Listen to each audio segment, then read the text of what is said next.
हाँ जी, तो सबसे पहले फटाफट 2-5 मिनट में रिवीजन कर लेते हैं। कल हमने क्या-क्या देखा था? सो हमने देखा था कि humans are sexually reproducing and viviparous. फिर हमने गेमेटोजेनेसिस देखा था कि स्पर्म कैसे फॉर्म होता है मेल्स में एंड ओवम कैसे फॉर्म होता है फीमेल्स में। फिर insemination, that is the transfer of sperms into the female genital tract. फिर fertilisation, that is the fusion of male and female gametes. Formation of zygote, the single cell, फिर formation development of blastocyst, implantation, gestation and parturition. ठीक है। सो फिर हमने difference देखा था कि mail और फीमेल में क्या होता है। फिर मेल रिप्रोडक्टिव सिस्टम में देखा था कि पेल्विस में होता है, कौन कौन से पार्ट्स होते हैं। फिर टेस्टिस के बारे में पढ़ा था हमने, टेस्टिस का स्ट्रक्चर देखा था, टेस्टिस के सेल्स देखे थे। स्पर्मेटोगोनिया होते हैं जो स्पर्मेटोजोआ बनाते हैं, और इंटरस्टिशियल सेल होते हैं जो एंड्रोजन सीक्रेट करते हैं। फिर हमने देखा था कि मेल एक्सेस रिडक्ट्स कौन कौन से होते हैं। ठीक है। फिर हमने पीनिस के बारे में पढ़ा था कि मेल एक्सटर्नल जेनिटेलिया होता है। फिर फीमेल रिप्रोडक्टिव सिस्टम पे आए थे हमने देखा था कि pair of ovaries, a pair of fallopian tubes, uterus, cervix, vagina and external genitalia. फिर हमने बात की थी कि these parts plus pair of mammary glands are integrated structurally and functionally to support the process of ovulation, fertilization, pregnancy, birth and child care. फिर हमने ovaries देखी थी कि ovaries are the primary female sex organs. They produce the female gamete which is the ovum and the ovarian hormones जो steroidal होते हैं. Then one ovary on each side of the lower abdomen 2 to 4 centimeter in length and is connected to the pelvic wall and uterus by ligaments. ठीक है. फिर हमने देखा था कि each ovary is covered by a thin epithelium which encloses the ovarian stroma. फिर हमने ये देखा था कि ओवेरियन स्ट्रोमा डिवाइडेड होता है peripheral cortex and inner medulla. फिर हमने बात की थी फीमेल रिप्रोडक्टिव स्ट्रक्चर की, हमने डायग्राम देख के उसकी बात की थी। ठीक है। फिर हमने बात की थी कि हाइमन क्या होता है एंड उसकी प्रेजेंस या एब्सेंस वर्जिनिटी या सेक्सुअल एक्सपीरियंस को क्या कहते हैं, वो नहीं करती है भाई, रिलायबल इंडिकेटर नहीं है वो। ठीक है। सो इसके बाद हमने फिर देखा था कि यूट्रस, फेलोपियन ट्यूब और ओवरी। हमने फेलोपियन ट्यूब के डिफरेंट डिफरेंट पार्ट्स देखे थे। देन हमने क्या कहते हैं यूट्रस के बारे में पढ़ा था कि देखिए शेप क्या होती है, and it is supported by ligaments attached to the pelvic wall, then it opens the vagina through a narrow cervix. फिर मैंने बताया था कि cervix up to 10 centimetre dilated होता है, जब पार्चुरेशन होती है, डिलीवरी होती है, तब ये डायलेटेड होता है, वरना नॉर्मली काफी नैरो होता है। ठीक है। देन फिर हमने वॉल्स ऑफ द यूट्रस देखी थी, पेरीमेट्रियम, मायोमेट्रियम, एंडोमेट्रियम। फिर एंडोमेट्रियम जो था हमारा, वो हमने देखा था कि जो बार बार साइक्लिक चेंजेस होते हैं जिसमें, जिसकी वजह से क्या कहते हैं, मेंस्ट्रुएशन होती है। फिर हमने मेमोरी ग्लैंड के बारे में पढ़ा था। मेमोरी ग्लैंड को हमने देखा था कि फैट और फाइब्रस टिश्यू होता है इसमें, और जो एज के अकॉर्डिंग और हर एक इंडिविजुअल के अकॉर्डिंग वही करता है। फिर हमने देखा था कि एरियोला होता है जिसको जो सेल्स होते हैं वो सॉरी क्या कहते हैं, एल्वेलाई होता है। एरियोला तो वो डार्क एरिया होता है सराउंडिंग निपल। हाँ, तो एल्वेलाई, हाँ ये रहा एल्वेलाई। एल्वेलाई होता है जिसके सेल्स होते हैं जो कि मिल्क सिक्रीट करते हैं। ठीक है। So is a feature of all mammalian females. So mammary glands के बारे में हमने पढ़ने के बाद फिर हमने देखा था कि गेमेटोजेनेसिस हमने स्टार्ट की थी कि मेल्स में टेस्टिस स्पर्म्स कैसे बनाते हैं एंड फीमेल्स में ओवरीज ओवम कैसे बनाती हैं। तो हमने देखा था कि spermatogonia which divides bye mitotic division, and इसको हम इमेच्योर जर्म सेल भी बोल देते हैं। And spermatogenesis which begins at puberty, ये इंपॉर्टेंट था, एंड इट प्रोड्यूसेस स्पर्म्स। ठीक है। फिर प्राइमरी स्पर्मेटोसाइट्स होते हैं, मायोसिस करते हैं जिससे कि सेकेंडरी स्पर्मेटोसाइट बनते हैं, सेकेंडरी स्पर्मेटोसाइट से स्पर्मेटिड बनता है, और स्पर्मेटिड से स्पर्मेटोजोआ बनता है। इस लास्ट प्रोसेस को स्पर्मियोजेनेसिस बोलते हैं। फिर after spermiogenesis sperm heads become embedded in the Sertoli cells and finally released from the seminiferous tubules by the process called spermiation. ठीक है जी। चलिए, फिर हमने बात की थी कि spermatogenesis starts at the age of puberty due to significant increase in secretion of GnRH, जो कि एक हाइपोथैलेमिक हार्मोन था, हाइपोथैलेमस से निकलता है ये, which acts on anterior pituitary and secretes LH and FSH, मतलब इनकी सिक्रेशन को बढ़ा देता है। LH एक्ट करेगा लेडिक सेल पर, टेस्टोस्टेरोन बनाएगा, और FSH एक्ट करेगा सर्टुली सेल पर, stimulate the secretion of factors which help in the process of spermiogenesis. ठीक है। लास्ट में हमने स्पर्म की बात की थी। स्पर्म का हमने स्ट्रक्चर देखा था कि प्लाज्मा मेम्ब्रेन होता है, एक्रोसोम होता है, न्यूक्लियस होता है, नेक होती है, मिडिल पीस होते हैं, टेल होता है। फिर हमने बात किया था कि नॉर्मल फर्टिलिटी के लिए कितने परसेंट स्पर्म्स होने चाहिए जो नॉर्मल शेप और साइज के होते हैं, 60%, and of these 60% at least 40% should show vigorous motility, तब जाके हम बोलते हैं the male is normally fertile. ठीक है।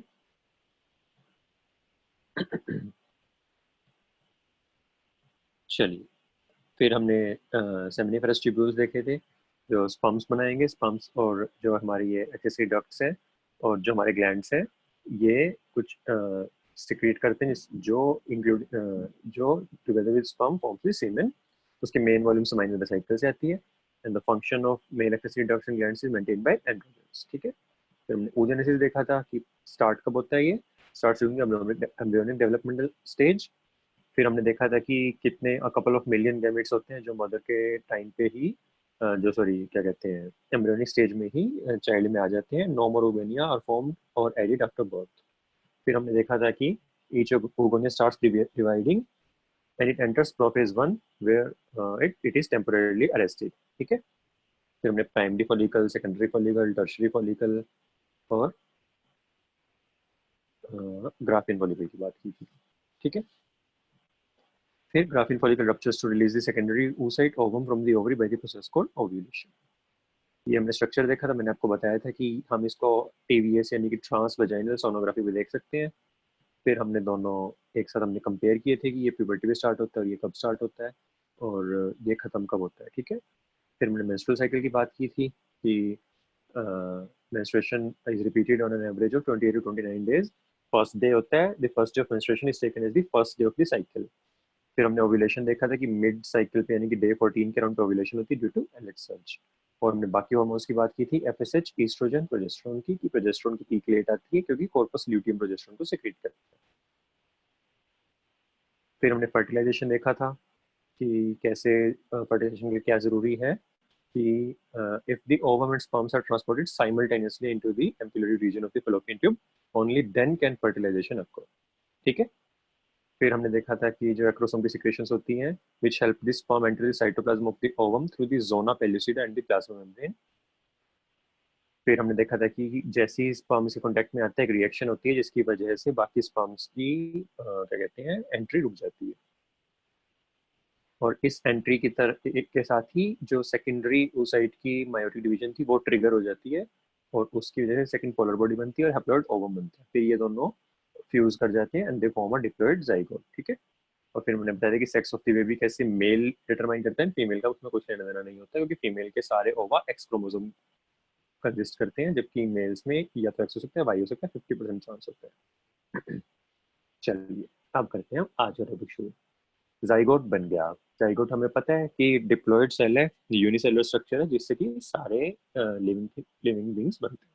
ठीक है, तो अब जाइगोट ने क्या करना है, उसने डिवीजन स्टार्ट करनी है जिसको हम बोलते हैं क्लीवेज। ठीक है, सो ये 2, 4, 8, 16 डॉटर सेल्स बनाएंगे जिनको हम बोल देते हैं blastomeres. So blastomeres are the daughter cells और जो एम्ब्रियो 8 to 16 ब्लास्टोमियर्स का होता है यानी 8 to 16 डॉटर सेल होता है उसको हम स्पेसिफिकली मॉड्यूला बोल देते हैं। ठीक है, so the embryo with 8 to 16 blastocyst is called a morula। The morula continues to divide and transforms into a blastocyst as it moves toward into the uterus।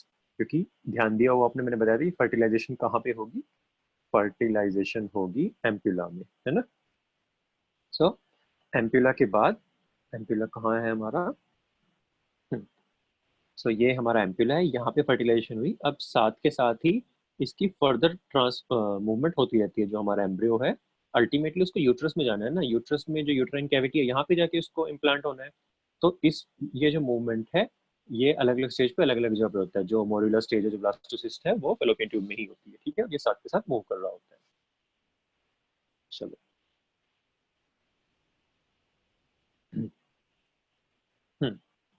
Sir, अब जो ब्लास्टोसिस्ट के अंदर ब्लास्टोमियर है वो क्या करते हैं, वो अपने आप को ऐसे अरेंज कर लेते हैं कि वो दो ग्रुप ऑफ सेल्स बनाते हैं, one outer layer and one inner layer।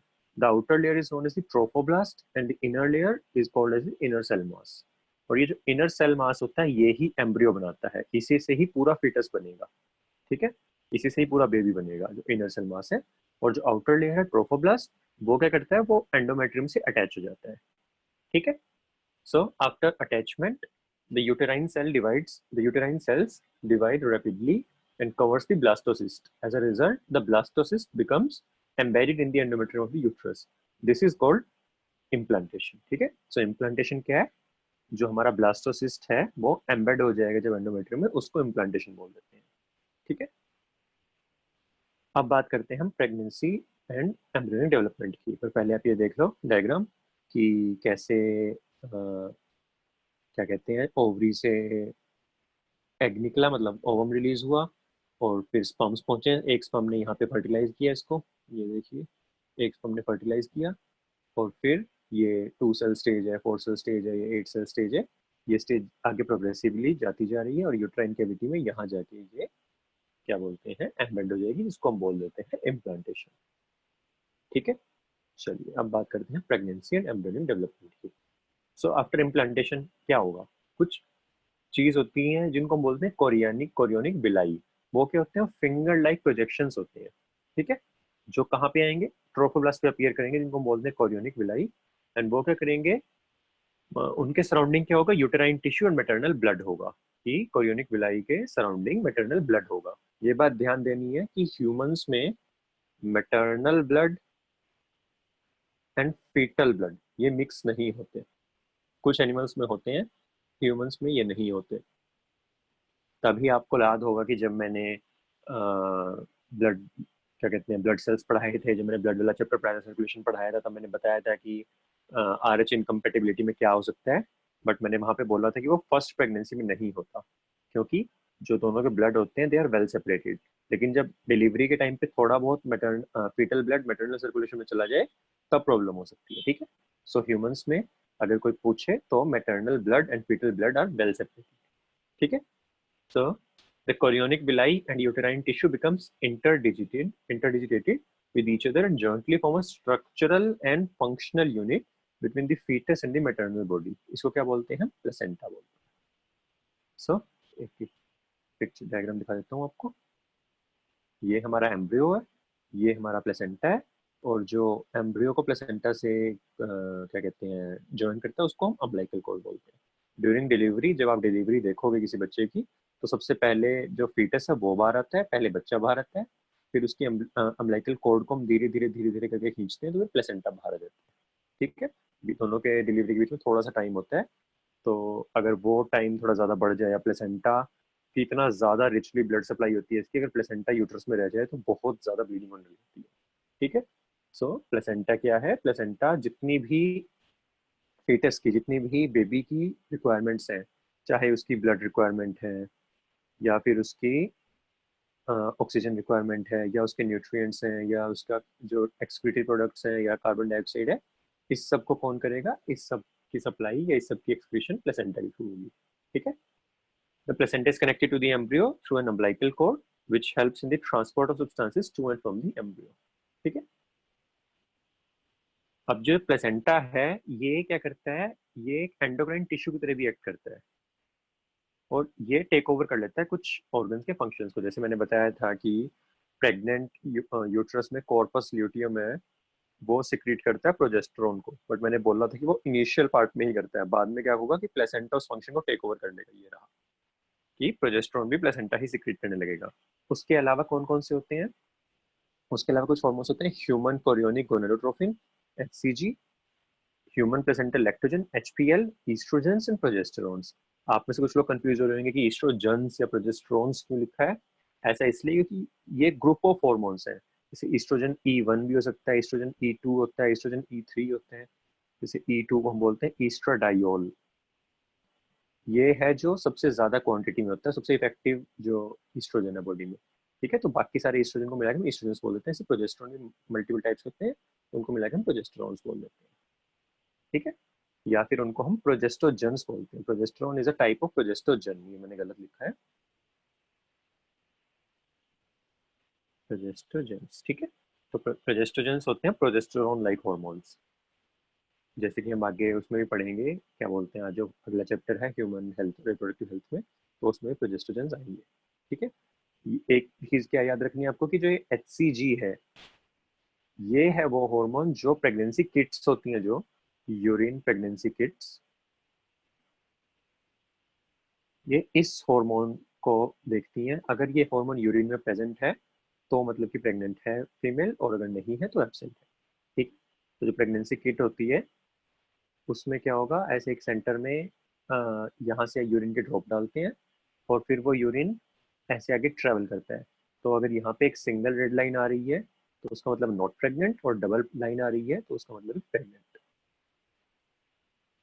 ठीक है, तो कोई पूछेगा नहीं आपसे, बट कई बार ऐसा मतलब क्यूरियोसिटी वजह से क्वेश्चन आ जाते हैं कि सिंगल लाइन भी क्यों होती है, कि ऐसा सिस्टम क्यों नहीं है कि अगर प्रेग्नेंट है तो एक लाइन और नहीं है तो नहीं, भाई कोई लाइन नहीं है। वो इसलिए होता है क्योंकि आपको ये भी देखना है ना कि किट इफेक्टिव है या नहीं। अगर मानो सिंगल लाइन वाला सिस्टम होता कि जैसी लाइन आई है तो प्रेगनेंसी है, और नहीं आई है तो क्या कहते हैं प्रेग्नेंट नहीं है।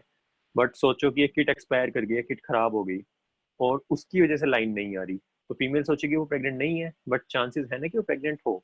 इसलिए क्या होता है कि एक कंट्रोल लाइन होती है कि जो अगर किट फंक्शनल है तो हमेशा आएगी वो लाइन। ठीक है, लेकिन यहाँ पे एक दूसरी प्रेगनेंसी लाइन होती है, अगर वो आ रही है यानी कि डबल लाइन आ रही है तो प्रेग्नेंट है फीमेल, और अगर सिर्फ कंट्रोल लाइन आ रही है यानी कि जो प्रेगनेंसी वाली लाइन है वो नहीं आ रही, तो इसका मतलब कि फीमेल इज नॉट प्रेग्नेंट। ठीक है, कोई पूछेगा नहीं इससे आप इस ये आपको, तो अगर नहीं भी कोई ज्यादा समझ में आए तो कोई घबराने वाली बात नहीं है। एक और हार्मोन होता है relaxin, which is secreted by the ovary in the later phase of the pregnancy. एक चीज याद रखनी है कि ये तीन हार्मोन्स जो हमने पढ़े हैं, HCG, HPL and relaxin, they are only produced in females during pregnancy. सिर्फ प्रेग्नेंट फीमेल्स में होंगे ये, नॉर्मल फीमेल में नहीं होंगे। ठीक है, चलिए अब इसके अलावा जो ये हॉर्मोन्स तो हमारे प्लेसेंटा ने सिक्रेट किए, इसके अलावा जो बाकी हॉर्मोन्स हैं जैसे कि थायरोक्सिन हो गया या प्रोलैक्टिन हो गया या कोर्टिसोल हो गया, इनका जो लेवल है that is also increase several folds. ये जो एक नॉर्मल नॉन प्रेग्नेंट फीमेल में है उसके कंपैरिजन में प्रेग्नेंट फीमेल में इनका लेवल काफी ज्यादा हो जाता है। क्यों? क्योंकि इनकी रिक्वायरमेंट फीटल फीटल ग्रोथ के लिए भी है। मानो थायरोक्सिन है, थायरोक्सिन फीटल ग्रोथ के लिए भी चाहिए। तो अभी फीटस के जो एंडोक्राइन टिश्यू हैं वो डेवलप नहीं किए हैं, तो the foetus is dependent on the mother, तो इसलिए इनका लेवल थोड़ा बढ़ जाता है। इसीलिए जब हमने एंडोक्राइन चैप्टर पढ़ा था तब मैंने आपको बताया था कि आयोडीन डेफिशिएंसी हो अगर मदर में, तो फिर बच्चे को काफी सारी दिक्कत हो सकती है। क्यों? क्योंकि जो थायरोक्सिन होता है वो रिक्वायर्ड होता है बच्चे की नॉर्मल डेवलपमेंट के लिए। ठीक है, so this production the increased production of these hormones is essential for supporting the fetal growth, metabolic changes in the mother and maintenance of pregnancy। और प्रेगनेंसी को मेंटेन कौन सा हार्मोन रखता है ये आपको हमेशा याद रखना है, प्रोजेस्टेरोन करता है। कोई भी आपसे पूछे कि which hormone maintains the pregnancy, तो प्रोजेस्टेरोन। सो किसी भी रीजन की वजह से अगर प्रोजेस्टेरोन कम हो रहा है तो अबॉर्शन के चांसेस हो सकते हैं। इसीलिए जब आप मानो विलेज में बैठोगे, आप किसी भी विलेज में जाओगे, आपकी रूरल पोस्टिंग होगी इंटर्नशिप में, जब आप होगे वहाँ के मेडिकल ऑफिसर कि उस प्राइमरी हेल्थ सेंटर में, उस विलेज के हॉस्पिटल में आपसे बड़ा डॉक्टर कोई नहीं होगा। अगर वहां पे मान लो कोई फीमेल आ जाए वो बोले कि मैं प्रेग्नेंट हूँ 4 मंथ्स या 5 मंथ्स, और वो बोले कि मेरे को आज सुबह से ब्लीडिंग हो रही है नीचे से, तो आप गांव में बैठे हो, आप आपके पास कुछ भी नहीं है, आपके पास अल्ट्रासाउंड नहीं है, आपके पास कोई भी क्या कहते हैं फीटल हार्ट रेट देखने के लिए कोई मशीन नहीं, कुछ भी नहीं है आपके पास, तो आप उसको रेफर तो करोगे कि आप अल्ट्रासाउंड करा के आओ और आगे जाके किसी ओबीजी यानी कि ऑब्स्टेट्रिक या गायनेकोलॉजिस्ट को दिखाते आओ, ऑब्स्टेट्रिशियन देखेगा ना उसको। लेकिन तब तक आप क्या करते हो, प्रोजेस्टेरोन की टेबलेट्स या प्रोजेस्टेरोन के इंजेक्शन लगाते हो। प्रोजेस्टेरोन हमारा लास्ट अटेम्प्ट होता है प्रेगनेंसी सेव करने के लिए, कि प्रोजेस्टेरोन आप दे दो तो चांसेस होते हैं कि अगर ये अबॉर्शन की तरफ जा रहा है, ब्लीडिंग सजेस्टिव हो सकती है अबॉर्शन की, तो हम प्रोजेस्टेरोन दे सकते हैं टैबलेट्स या फिर इंजेक्शन, जिससे कि अबॉर्शन के चांसेस थोड़े कम हो जाए, कि जितना टाइम फीमेल को हायर सेंटर में जाने में लगेगा उतने टाइम में ही अबॉर्शन ना हो जाए, इसलिए प्रोजेस्टेरोन दे सकते हैं। मैंने क्यों बताया इतना सब, कि जिससे आपको याद रहे कि प्रोजेस्टेरोन है जो मेंटेनेंस ऑफ प्रेगनेंसी करता है। ठीक है, और ये आपके सामने बहुत बार आएगा आपकी एमबीबीएस की इंटर्नशिप में। एमबीबीएस के बाद रूरल पोस्टिंग डेफिनेटली होगी कुछ टाइम की, वहां पे ऐसे काफी पेशेंट्स आने वाले हैं। चलिए, अब ये हमने देख ही लिया था। हाँ, ये प्लग ऑफ म्यूकस क्या होता है सर्विक्स में, कि जब प्रेगनेंसी होती है तो एक म्यूकस प्लग आके सर्विक्स में अटैच हो जाएगा, तो ये कब रिलीज होगा, ड्यूरिंग पार्चुरेशन। ठीक है, सो अब प्लस क्या कहते हैं फीटल अलग अलग लेयर भी होती हैं, योक सैक होता है, एलेंटोई होता है, एमनियोटिक कैविटी होती है, एमनियोटिक फ्लूइड होता है, वो सब आपको याद करने की जरूरत नहीं है। बस आपको इतना याद रखना है कि एमनियोटिक फ्लूइड करके एक चीज होती है जो सराउंड करती है फीटस को। फीटस इसमें एक तरह से फ्लोट कर रहा होता है, और मैंने उस दिन जब ब्रीदिंग वाला चैप्टर बताया था, मैंने आपको बताया था कि फीटस इसको इनहेल भी करता है और इसको इंजेस्ट भी करता है, यानी कि ये फीटस के डाइजेस्टिव सिस्टम में भी जाता है और ये फीटस के रेस्पिरेटरी सिस्टम में भी जाता है, और इसको फिर फीटस अल्टीमेटली क्या कहते हैं, यूरिन पास करता है अपनी प्रेगनेंसी में ही, मतलब कि यूट्रस में ही यूरिन की फॉर्म में भी एमनियोटिक फ्लूइड को रिलीज कर देता है फीटस। तो अब एक बहुत ही ये मैं क्या कहते हैं लॉजिकल क्वेश्चन क्या बनेंगे, क्या कहते हैं कि एमनियोटिक फ्लूइड का लेवल कम है, ठीक है, एमनियोटिक फ्लूइड मदर में कम है या एमनियोटिक फ्लूइड ज्यादा है, तो ये किस किस कंडीशन में हो सकता है, मतलब किस कंडीशन को सजेस्ट करेगा। तो एमनियोटिक फ्लूइड कम है तो इसका एक रीजन क्या हो सकता है कि फीटस है वो एमनियोटिक फ्लूइड को बहुत ज्यादा एक्सक्रीट नहीं कर रहा, यानी कि यूरिन प्रोड्यूस नहीं हो रहा। तो अगर किडनी प्रॉब्लम है या रीनल प्रॉब्लम है फीटस में, क्योंकि फीटस क्या करेगा, यूरिन को सॉरी एमनियोटिक फ्लूइड को यूरिन की फॉर्म में रिलीज करेगा। तो अगर किडनी या रीनल प्रॉब्लम है यानी कि एमनियोटिक फ्लूइड कम बनेगा, ठीक है, कम कम रिलीज होगा, जिसकी वजह से कम एमनियोटिक फ्लूइड आपको दिखेगा अल्ट्रासाउंड में।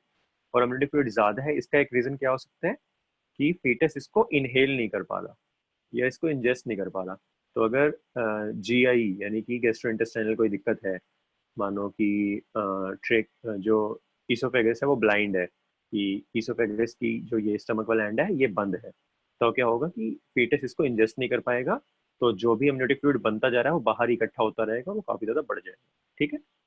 तो मे भी पूछ सकते हैं आपसे रेयरली कि एमनियोटिक फ्लूइड कम है तो that points towards kidney related problems in foetus, and amniotic fluid ज्यादा है तो it points towards the GI related problems, ठीक है। मोस्टली कोई पूछेगा नहीं आपसे, but still better to know, क्योंकि ये बहुत ही लॉजिकल सी चीज थी तो इसलिए मैंने आपको बता दी। अब इम्प्लांटेशन के बाद क्या होगा कि जो हमारा इनर सेल मास था, इनर सेल मास कौन सा था जिसने एम्ब्रियो में डिफरेंशिएट होना था, वो अपने आप को डिफरेंशिएट कर लेगा into an ectoderm and an endoderm. नाम में ही है ecto, ecto is the outer layer and endo, endo is the inner layer, ठीक है। और उन दोनों के बीच में एक मीजोडर्म आके थोड़े टाइम में क्या कहते हैं अपीयर कर जाएगी। तो कंफ्यूज होने की जरूरत नहीं है, इन सबसे काफी लोग कंफ्यूज होते हैं, मैं भी काफी कंफ्यूज होता था क्या होता है ये एक्टोडर्म एंडोडर्म मीजोडर्म। बस ये 3 लेयर ऑफ टिश्यू है, एक तरह से आप ऐसे याद रखो, और इन्हीं तीनों लेयर्स से हमारी बॉडी के सारे टिश्यू और सारे ऑर्गन्स बनेंगे, ठीक है। सो फॉर एग्जांपल कि मैंने जब कार्डियोवास्कुलर सिस्टम बताया तो मैंने बताया था कि जो हार्ट है वो मीजोडर्मल इन ओरिजिन है, ऐसे ही हमारी स्किन है या हमारे टीथ हैं they are ectodermal in origin, और हमारी जो जीआई है, जो हमारा गैस्ट्रोइंटेस्टाइनल ट्रैक्ट है, वो एंडोडर्मल इन ओरिजिन होता है। तो इसका मतलब क्या है कि इन तीनों लेयर से जो जो चीजें ओरिजिनेट करेंगी वो हमें थोड़ी बहुत पता होनी चाहिए, ठीक है। तो अगर एनसीईआरटी में नहीं दिया है तो आपको याद करने की जरूरत नहीं है, बट स्टिल जिस जिस चैप्टर में जिसके बारे में दिया है वो आपको याद रखना है। कार्डियोवास्कुलर सिस्टम में जैसे हार्ट के बारे में था तो आपको हार्ट का पता होना चाहिए कि वो क्या कहते हैं मीजोडर्म से बना है। बाकी अगर किसी भी ऑर्गन के बारे में दिया तो आपको वो याद करना पड़ेगा, ठीक है। And inner cell mass contains stem cells. Stem cells की क्या पोटेंसी होती है कि वो किसी भी टिश्यू को बना सकते हैं। आपको याद होगा कि जिस दिन मैं नर्वस सिस्टम पढ़ा रहा था उस दिन मुझसे किसी ने पूछा था, नहीं जिस दिन मैं सेल साइकिल पढ़ा रहा था उस दिन मुझसे किसी ने पूछा था कि न्यूरॉन्स जो हैं अगर वो जी नॉट सेल फेज में हैं तो क्या हम उनको स्टिमुलेट नहीं कर सकते कि वो दोबारा ग्रो करना शुरू कर जाए।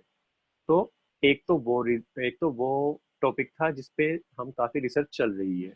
एक दूसरा टॉपिक क्या है कि हम स्टेम सेल्स ले लें और उन स्टेम सेल्स को हम ऐसे फैक्टर्स दें जिससे कि वो न्यूरॉन्स बना पाए, ठीक है। आपका अल्टीमेटली मानो न्यूरॉन्स हैं या कार्डियोसाइट्स हैं, कि किसी को एमआई हुआ और उसके कार्डियोसाइट्स की डेथ हो गई, तो आप क्या चाहते हो, आप चाहते हो कि उसके हार्ट में और ज्यादा कार्डियोसाइट्स आ जाएं। तो दो तरीके क्या हो सकते हैं, थेरेटिकल कि जो एग्जिस्टिंग कार्डियोसाइट हैं वो क्या करें डिवाइड करना शुरू कर दें, या फिर हम स्टेम सेल्स को फोर्स करें कि वो कार्डियोसाइट बना दें, ठीक है। तो ये दोनों ही एक्टिव एरिया ऑफ रिसर्च हैं, अभी रिसर्च फेज में है, लेकिन हाँ हमारी लाइफ टाइम में ये पॉसिबल हो जाएगा होपफुली, ठीक है। तो इसीलिए हम क्या करते हैं स्टेम सेल्स प्रिजर्व कर लेते हैं। जब आजकल कोई भी जो न्यू डिलीवरी होती है मेनली कॉर्पोरेट हॉस्पिटल्स में, वो स्टेम सेल्स को प्रिजर्व करते हैं कि अल्टीमेटली ये काम आ सकते हैं जो हमारा फेटस है, जो हमारा बेबी हुआ है, ठीक है। चलो अब ये जो लास्ट पेज है इसमें कुछ भी समझने वाला ज़्यादा नहीं है, तो मैंने इसको ऐसे कैसे ही कॉपी पेस्ट कर दिया है। So the human pregnancy lasts 9 months। तो एज अ जनरल रूल जितना बड़ा मैमल होगा उतना ज़्यादा टाइम होगा, उतना ज़्यादा जेस्टेशन पीरियड होगा। जैसे कि डॉग्स में ह्यूमन से कम होगा और एलिफेंट्स में ह्यूमन से काफ़ी ज़्यादा होता है। और जैसे माइस है या रैट्स हैं, उनका बहुत ही कम होता है क्योंकि उनका साइज काफ़ी छोटा है।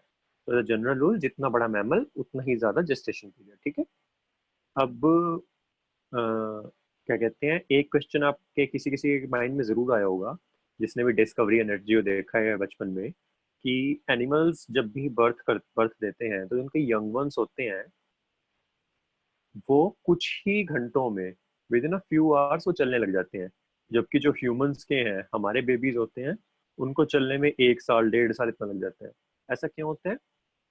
क्योंकि जो एनिमल्स के यंग वंस होते हैं उनकी ब्रेन डेवलपमेंट, उनका जो ब्रेन है, उनकी brain development mainly uterine period में ही हो जाती है, कि जब वो मदर के अंदर होते हैं तभी ब्रेन डेवलप कर जाता है। बट जो ह्यूमन बेबीज है उनका ब्रेन आफ्टर बर्थ डेवलप करता है काफी सारा। ठीक है। तो after birth up to 2 to 5 years, 2 years तक मोस्टली ग्रो कर जाता है, हमारा जो ब्रेन है वो डेवलप कर जाता है। और ऐसा इस क्यों हुआ? भाई हमारा भी बेबीज का ब्रेन, ह्यूमन बेबीज का ब्रेन भी क्यों नहीं डेवलप कर जाता वomb में? क्योंकि जैसे जैसे ब्रेन डेवलप करेगा वैसे वैसे हेड का साइज बढ़ेगा।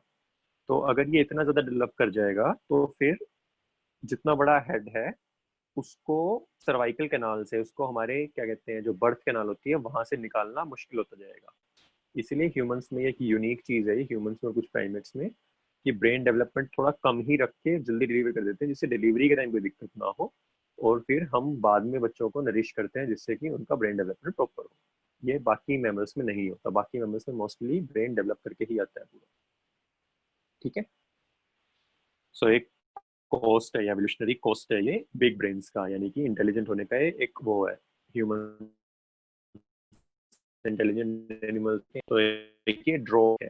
क्योंकि अभी तो हम चलो अपने घर की सेफ्टी में, जब हम फॉरेस्ट में थे, जब जंगल में थे, तो ऐसे बेबी को जो खुद चल भी नहीं सकता, जो खुद खा नहीं सकता, कुछ नहीं कर सकता, ऐसे बेबी को मतलब अराउंड 10 साल तक पालना, जब तक वो सेल्फ सफिशिएंट ना हो जाए, बहुत बड़ा रिस्क था ये। क्योंकि प्रेडेटर्स इस बच्चे को तो खा ही सकते हैं, जो इसकी मदर है वो उसको मार सकते हैं, क्योंकि वो बच्चे को बचाने में लगी रहेगी। ठीक है। तो इसीलिए बोलते हैं कि everything comes at a cost. तो हमारा जो ब्रेन साइज है वो इस कॉस्ट पे आया है कि हम बहुत ज्यादा, हमारे जो बेबीज होते हैं बहुत ज्यादा वल्नरेबल होते हैं। ठीक है। चलो ये बात थोड़ा डेविएट हो गए हम टॉपिक से, अब दोबारा हम टॉपिक पे आते हैं। So in human beings after 1 month of pregnancy the embryo's heart is form.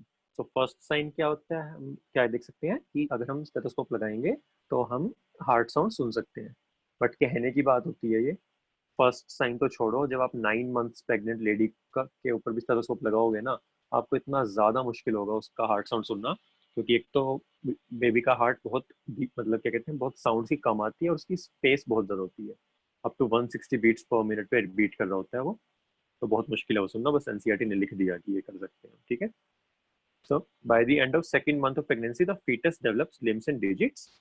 By the end of 12 weeks, that is the first trimester, most of the major organ systems are formed. For example, the limbs and external genital organs are well developed. इसका significance क्या हुआ? इसका significance ये हुआ कि first trimester सबसे riskiest phase होता है, कि इस टाइम पे ड्यूरिंग फर्स्ट ट्राइमेस्टर अगर मदर ने कोई एक्सरे एक्सपोजर हो गया, या किसी भी आयोनाइजिंग रेडिएशन का एक्सपोजर हुआ है, या फिर मदर ने कोई टेराटोजेनिक ड्रग ले लिया है। टेराटोजेनिक ड्रग मतलब जो फीटस में मेल फॉर्मेशन करा सके, कि फीटस की डेवलपमेंट को रोक सके या उसको खराब कर सके। तो सबसे ज्यादा रिस्की कब होता है इन सबको लेना? During the first trimester. क्यों? क्योंकि फर्स्ट ट्राइमेस्टर में जो हमारे मेजर ऑर्गन सिस्टम है वो डेवलप कर रहे हैं। तो अगर उनकी डेवलपमेंट में कुछ भी गलती हो जाए, उनकी डेवलपमेंट में कुछ भी खराब हो जाए, तो पूरा पूरा ऑर्गन सिस्टम ही खराब हो सकता है। इसका क्लासिकल एग्जाम्पल कौन सा होता है? थैलिडोमाइड होता है। थैलिडोमाइड एक ड्रग था, मेडिसिन थी, अराउंड 1950-60s में आया था ये। इसको हम देते थे मॉर्निंग सिकनेस के लिए, कि जो प्रेग्नेंट फीमेल्स होती हैं उनको वोमिटिंग होती है थोड़ी ज़्यादा। ठीक है। तो वोमिटिंग मॉर्निंग सिकनेस बोलते हैं हम।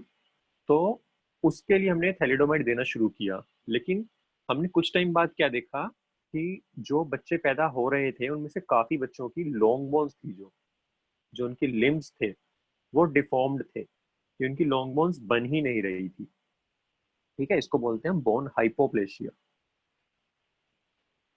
कि मानो ये बेबी है, ये बेबी का ट्रंक है, तो ऐसे पूरा आर्म होने की जगह बहुत छोटी सी आर्म, और फिर उसके एंड पे हैंड यहाँ पे। ठीक है, और ऐसे ही लेग्स। तो क्या कहते हैं, ये कंडीशन होने लगी इसको। फिर हमने जब बाद में रिसर्च की तब चला पता है कि जिस मदर को थैलिडोमाइड का एक्सपोजर था उसमें इसका बहुत ज्यादा रिस्क था। ठीक है, तो फिर ये ड्रग को हमने बैन किया था मॉर्निंग सिकनेस के लिए, बट बाकी कुछ यूजेस होते हैं इस ड्रग के जो हम आज भी कर लेते हैं। ठीक है, लेकिन आपको ये याद रखना है कि फर्स्ट ट्राइमेस्टर के टाइम पे कोई भी टेराटोजेनिक ड्रग लेना सबसे ज्यादा रिस्की है। ठीक है। हम्म। और इस कंडीशन को बोलते क्या है, किसी को पता है? बताओ, किसी ने पढ़ा हो एक्स्ट्रा? तो पढ़ने की जरूरत है नहीं, वैसा तो कोई पूछेगा नहीं। बट ये सब चीजें हैं जो आपसे ओलंपियाड में या जो आपसे केवीपीवाई में सब पूछा जा सकता है। बहुत बढ़िया, एक ने आंसर किया है। और कोई जानते हैं इसको? किसी ने थोड़ा गलत आंसर डाला है, मे बी टाइपो। चलो नहीं पता, फोकोमिलिया। ठीक है। टेराटोजन से, टेराटोजन तो किसी भी ऐसी चीज को बोल देते हैं जो क्या कहते हैं कंजेनिटल डिसऑर्डर कर सकता है। So thalidomide is a type of teratogen. ठीक है, लेकिन इस कंडीशन को बोलते हैं फोकोमिलिया, कि जो लॉन्ग बोन्स हैं बॉडी में, बच्चे की बॉडी में वो नहीं बन पा रही है। ठीक है, इसको हम क्या बोल देते हैं? इसको हम बोल देते हैं फोकोमिलिया।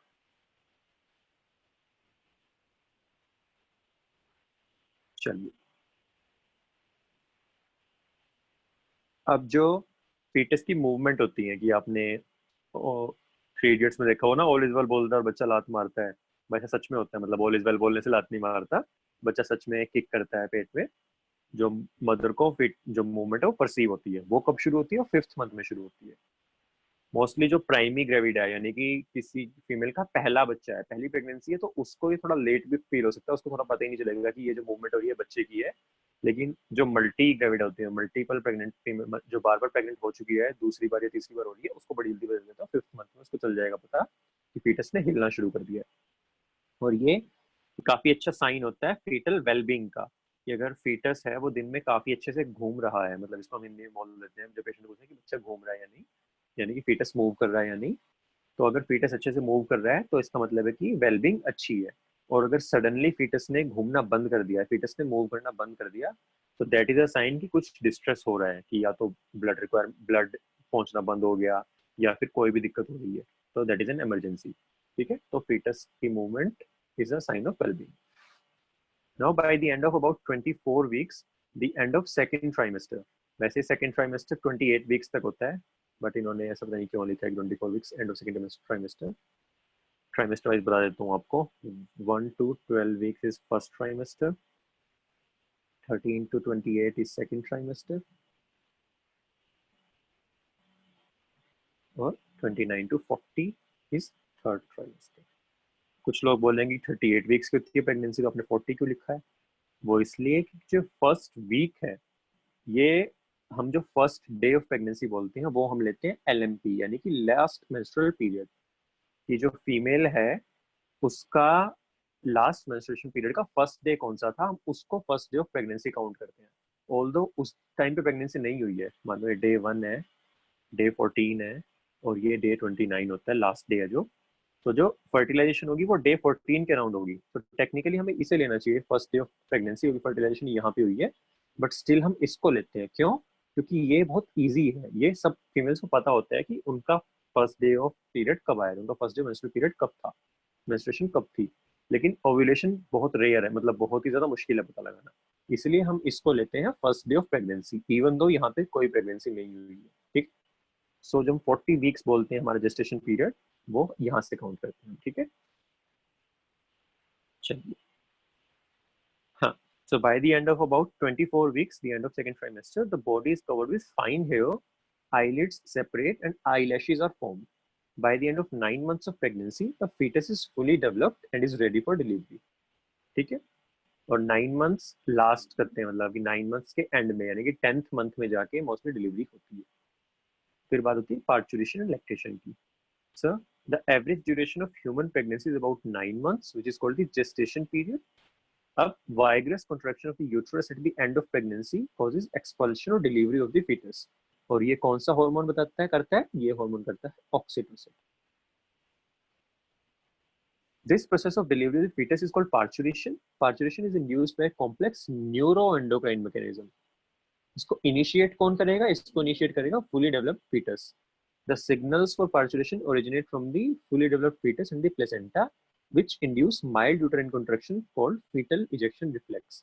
तो शुरू में क्या होगा कि बहुत छोटी छोटी कॉन्ट्रैक्शन स्टार्ट होगी. उससे क्या होगा?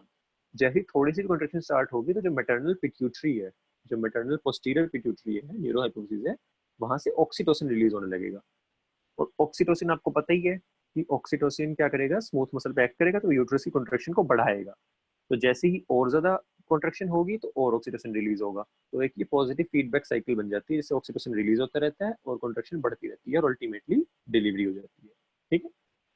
सो uterine contraction called fetal ejection reflex. This triggers releases of oxytocin from the maternal pituitary. Oxytocin acts on the uterine muscles and causes stronger uterine contractions, which in turn stimulates further secretion of oxytocin. ठीक है. The stimulatory reflex between the uterine contraction and oxytocin secretion continues, resulting in stronger and stronger contractions. कब तक बढ़ती रहेंगी ये? जब तक कि expulsion of the baby and उसके बाद क्या कहते हैं प्लेसेंटा की डिलीवरी ना हो जाए, प्लेसेंटा एक्सपेल ना हो जाए. ठीक है. So this leads to expulsion of the baby out of the uterus through the birth canal, which is termed parturition, and soon after the infant is delivered, the placenta is also expelled out of the uterus. फिर उन्होंने question पूछा, what do you think the doctors inject to induce delivery? So one of the drug है oxytocin. Oxytocin market में वैसे भी available होता है. तो अगर कोई मदर है वो ढंग से क्या कहते हैं वो नहीं कर पा रही है कि क्या कहते हैं कि मानो उसको बहुत टाइम हो गया और उसके जो कॉन्ट्रैक्शन है वो अच्छे से बढ़ नहीं रहे हैं, तो हम लोग ऑक्सीटोसिन दे सकते हैं. ठीक है. आपको मे भी पता हो किसी को कि जो फर्स्ट टाइम डिलीवरी होती है, फर्स्ट प्रेगनेंसी है, उसमें अप टू 20 आवर्स तक लेबर चल सकता है. लेबर का मतलब कि जो कॉन्ट्रैक्शन हो रही है उस टाइम पे जो पेन होता है तो वो लेबर होता है. तो इस प्रोसेस को थोड़ा फास्ट करने के लिए भी हम ऑक्सीटोसिन दे सकते हैं. ठीक है. अब क्या है कि the mammary glands of the female undergo differentiation during pregnancy and starts producing milk towards the end of pregnancy bye the process called lactation. This helps the mother in feeding the newborn. The milk produced during the initial few days of lactation is called colostrum. Yellow colored होता है ये, yellow and thick. ठीक है. Which contains several antibodies absolutely essential to develop resistance for the newborn babies. कौन सी antibody होती है? इतने लोग आप लोग आंसर करो. ठीक है. बताओ मेरे को मेनली कौन सी एंटीबॉडी होती है? बहुत बढ़िया, सबको पता है, सबने सही आंसर किया. IgA. ठीक है. IgA होता है मेनली कोई भी ह्यूमन मतलब सिक्रीटरी एंटीबॉडी बोलते हैं IgA को, कि कोई भी ह्यूमन फ्लूइड है या ह्यूमन सिक्रीशन है उसमें मेनली IgA ही सिक्रीट होता है. ठीक है. बहुत अच्छी. चलो. ठीक है. फिर है कि breast feeding during the initial period of infant growth is recommended by doctors for bringing up a healthy baby. और कब तक बोलते हैं? हम बोलते हैं up to 6 months. EBF. EBF क्या होता है? Exclusive breast feeding. कि एक्सक्लूसिव का मतलब क्या है? एक्सक्लूसिव ब्रेस्ट फीडिंग मतलब कि इसके अलावा कुछ भी नहीं दे सकते आप, नॉट इवन वाटर. तो बच्चे को हम वाटर तक नहीं दे सकते, उसकी जितनी भी वाटर रिक्वायरमेंट है वो सारी मिल्क से हो जाएगी. बट हम क्या दे सकते हैं? हम वैक्सीन दे सकते हैं अगर कोई ओरल वैक्सीन है, या हम मेडिसिन दे सकते हैं. ठीक है. सो अगर ये दे गया तो इसका ये मतलब नहीं है कि एक्सक्लूसिव नहीं रहा, नहीं. एक्सक्लूसिव ब्रेस्ट फीडिंग में इनको इंक्लूड कर लेते हैं. ठीक है. और फिर up to 2 years breast feeding हम कंटिन्यू करने को बोलते हैं, या जब तक अप टू 2 years, या फिर जितना long as the baby wants. अगर बच्चा चाह रहा है कि वो 3 साल तक पीता रहे तो कोई दिक्कत नहीं है. ठीक है. सो जब तक बच्चा चाहे, बट आफ्टर 6 months हमें additional feed, top feed start करना पड़ता है कि सिर्फ जो मिल्क है उससे बच्चे की रिक्वायरमेंट पूरी नहीं होगी, तो हम यहाँ पे बच्चे को क्या कहते हैं थोड़ा सा ऊपर का खाना भी देना शुरू कर देते हैं. ठीक है. सो ये चैप्टर हुआ हमारा ह्यूमन रिप्रोडक्शन. इसके बाद हम चैप्टर करेंगे रिप्रोडक्टिव हेल्थ. अब हम ले लेते हैं 10 मिनट का ब्रेक. 10 o'clock पे हम स्टार्ट करेंगे. इतने आप लोग अपने क्वेश्चंस डाल दो और फिर 10 बजे वापस आ जाओ. ठीक है. आप एक एक करके क्वेश्चंस देखते हैं आपके. ठीक है। Sir does female to have little more testosterone? हाँ यार, फीमेल्स में टेस्टोस्टेरोन टेस्टोस्टेरोन सब में होता है, मेल्स में भी फीमेल्स में भी। सिर्फ उसका मतलब मसल बनाना है, ये सब करना, यही फंक्शन नहीं होता। टेस्टोस्टेरोन के कुछ जरूरी फंक्शन भी होते हैं, इसलिए फीमेल्स में भी टेस्टोस्टेरोन होता है, सब में होता है। ऑल्दो फीमेल्स में मेल्स के मुकाबले काफी कम होता है। सर बैक्यूलम क्या होता है? बैक्यूलम पेनाइल बोन होती है यार। जैसे कुछ मैमल्स होते हैं, कुछ नहीं, मोस्टली सारे ही मैमल्स के पेनिस में एक बोन होती है। ह्यूमंस में नहीं होती, ह्यूमंस पेनिस में कोई बोन नहीं होती, लेकिन बाकी प्राइमेट्स हो गए, कुछ प्राइमेट्स या डॉग्स हो गए, सब हो गए, इनके अंदर पेनिस में एक बोन होती है, उसको बैक्यूलम बोलते हैं। You looking tired today? हाँ यार, आज थोड़ा काम ज्यादा था मेरी पोस्टिंग में, तो थक गया आज मैं। सर फॉलिकुलर एट्रीशिया बता दो। फॉलिकुलर एट्रीशिया मैंने बताया था ना आपको कि क्या कहते हैं, जो हमारे ओवरी में, जो बच्चे की ओवरी है, फीटस की ओवरी है, उसमें कितने हमारे जो सेल्स थे उतने ही वो रहते हैं, फिक्स रहते हैं। कपल ऑफ मिलियन सेल थे ना ओगोनिया, लेकिन अल्टीमेटली पूरी लाइफ साइकिल में फीमेल की कुछ हंड्रेड्स ऑफ ओगोनिया रिलीज होंगे, उस रिलीज होंगे। तो जो बाकी सारे फॉलिकल्स जो डिजेनरेट कर जाएंगे उसको फॉलिकुलर एट्रीशिया बोलते हैं। ये जो बाकी सारे फॉलिकल्स हैं, 99.9% ऑफ फॉलिकल्स जो डिजेनरेट कर जाते हैं, that process is known as follicular atresia. Corpus albicans का क्या फंक्शन होता है? कोई फंक्शन नहीं होता। कॉर्पस ल्यूटियम जब डीजनरेट करता है, कॉर्पस ल्यूटियम प्रोजेस्टेरोन बनाएगा, बट जब कॉर्पस ल्यूटियम डीजनरेट करना शुरू कर देगा in the absence of pregnancy, तो क्या होगा कि उसके अंदर फाइब्रस टिश्यू, कोलेजन का अमाउंट बढ़ने लग जाएगा, जिसकी वजह से वो व्हाइट कलर का दिखने लग जाता है। तो उसका सिक्रीटरी सेल्स क्या कहते हैं, फेगोसाइटोस हो जाते हैं, और फाइब्रस टिश्यू बच जाता है, तो उसको कॉर्पस एल्बिकन्स बोल देते हैं। कोई फंक्शन नहीं होता। रिलैक्सिन प्लेसेंटा रिलीज होता है या ओवरी से? मेनली ओवरी से, बट प्लेसेंटा भी रिलीज करता है, ठीक है, मेनली लेकिन ओवरी करती है। How does trophoblast attaches to how does trophoblast attach to endometrium? ये आपको इतना कोई डीप में जाने की जरूरत नहीं है, बस इतना याद रखें कि ट्रोफोब्लास्ट का फंक्शन क्या होता है, वो एंडोमेट्रियम से अटैच करेगा। Activeness of foetus depends on mother's activity? नहीं, मतलब ऐसा कुछ नहीं होता, फीटस की एक्टिविटी मदर की एक्टिविटी से कुछ लेना देना नहीं है उसका। सेल डिफरेंशिएट करने के बाद टोटिपोटेंसी यूज क्यों कर देते हैं? क्यों करते हैं पता नहीं, मे भी डिफरेंशिएट होने के लिए करना पड़ता है, बट डिफरेंशिएट होने का मतलब ही यही है कि मल्टीपल ऑप्शन में से एक लीनिएज की तरफ जाना, ठीक है। क्यों करते हैं ऐसा कुछ पता नहीं, क्यों नहीं पता नहीं, लेकिन वो कोई पूछेगा भी नहीं आपसे, ठीक है। हाँ। What is the membranous cover of ovum at ovulation? So single membrane होती है जोना पेलुसिडा, बट उसके अराउंड 2 to 3 सेल थिक होती है कोरोना रेडिएटा, ठीक है। तो क्वेश्चन अगर आता है कि मेम्ब्रेनस कवर में, तो कोरोना रेडिएटा आपको आंसर करना होता है, क्वेश्चन काफी बार आता है ये।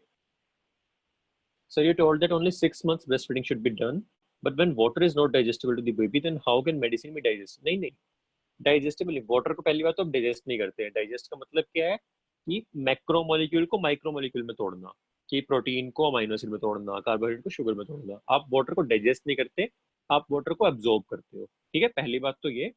और हम वाटर इसलिए नहीं देते कि वाटर बेबी को कोई दिक्कत कर देगा या बेबी एब्जॉर्ब नहीं कर पाएगा। हम इसलिए नहीं देते कि बेबी को रिक्वायरमेंट ही नहीं है। और मोस्ट लाइकली जो हमारी क्या कहते हैं इंडियन पॉपुलेशन है या कोई भी पॉपुलेशन है, वो बेबी को मतलब क्या कहते हैं खराब पानी या फिर कोई भी ऐसा पानी दे सकता है जिससे बेबी को इलनेस हो सकती है। या फिर अगर आप बेबी को पानी दे रहे हो, तो फिर उसका क्या कहते हैं वो मिल्क कम ले पाएगा, क्योंकि उसका छोटा स्टमक है ना, तो उस वो वाटर से डिस्टेंड हो जाएगा, तो फिर मिल्क नहीं लेगा वो।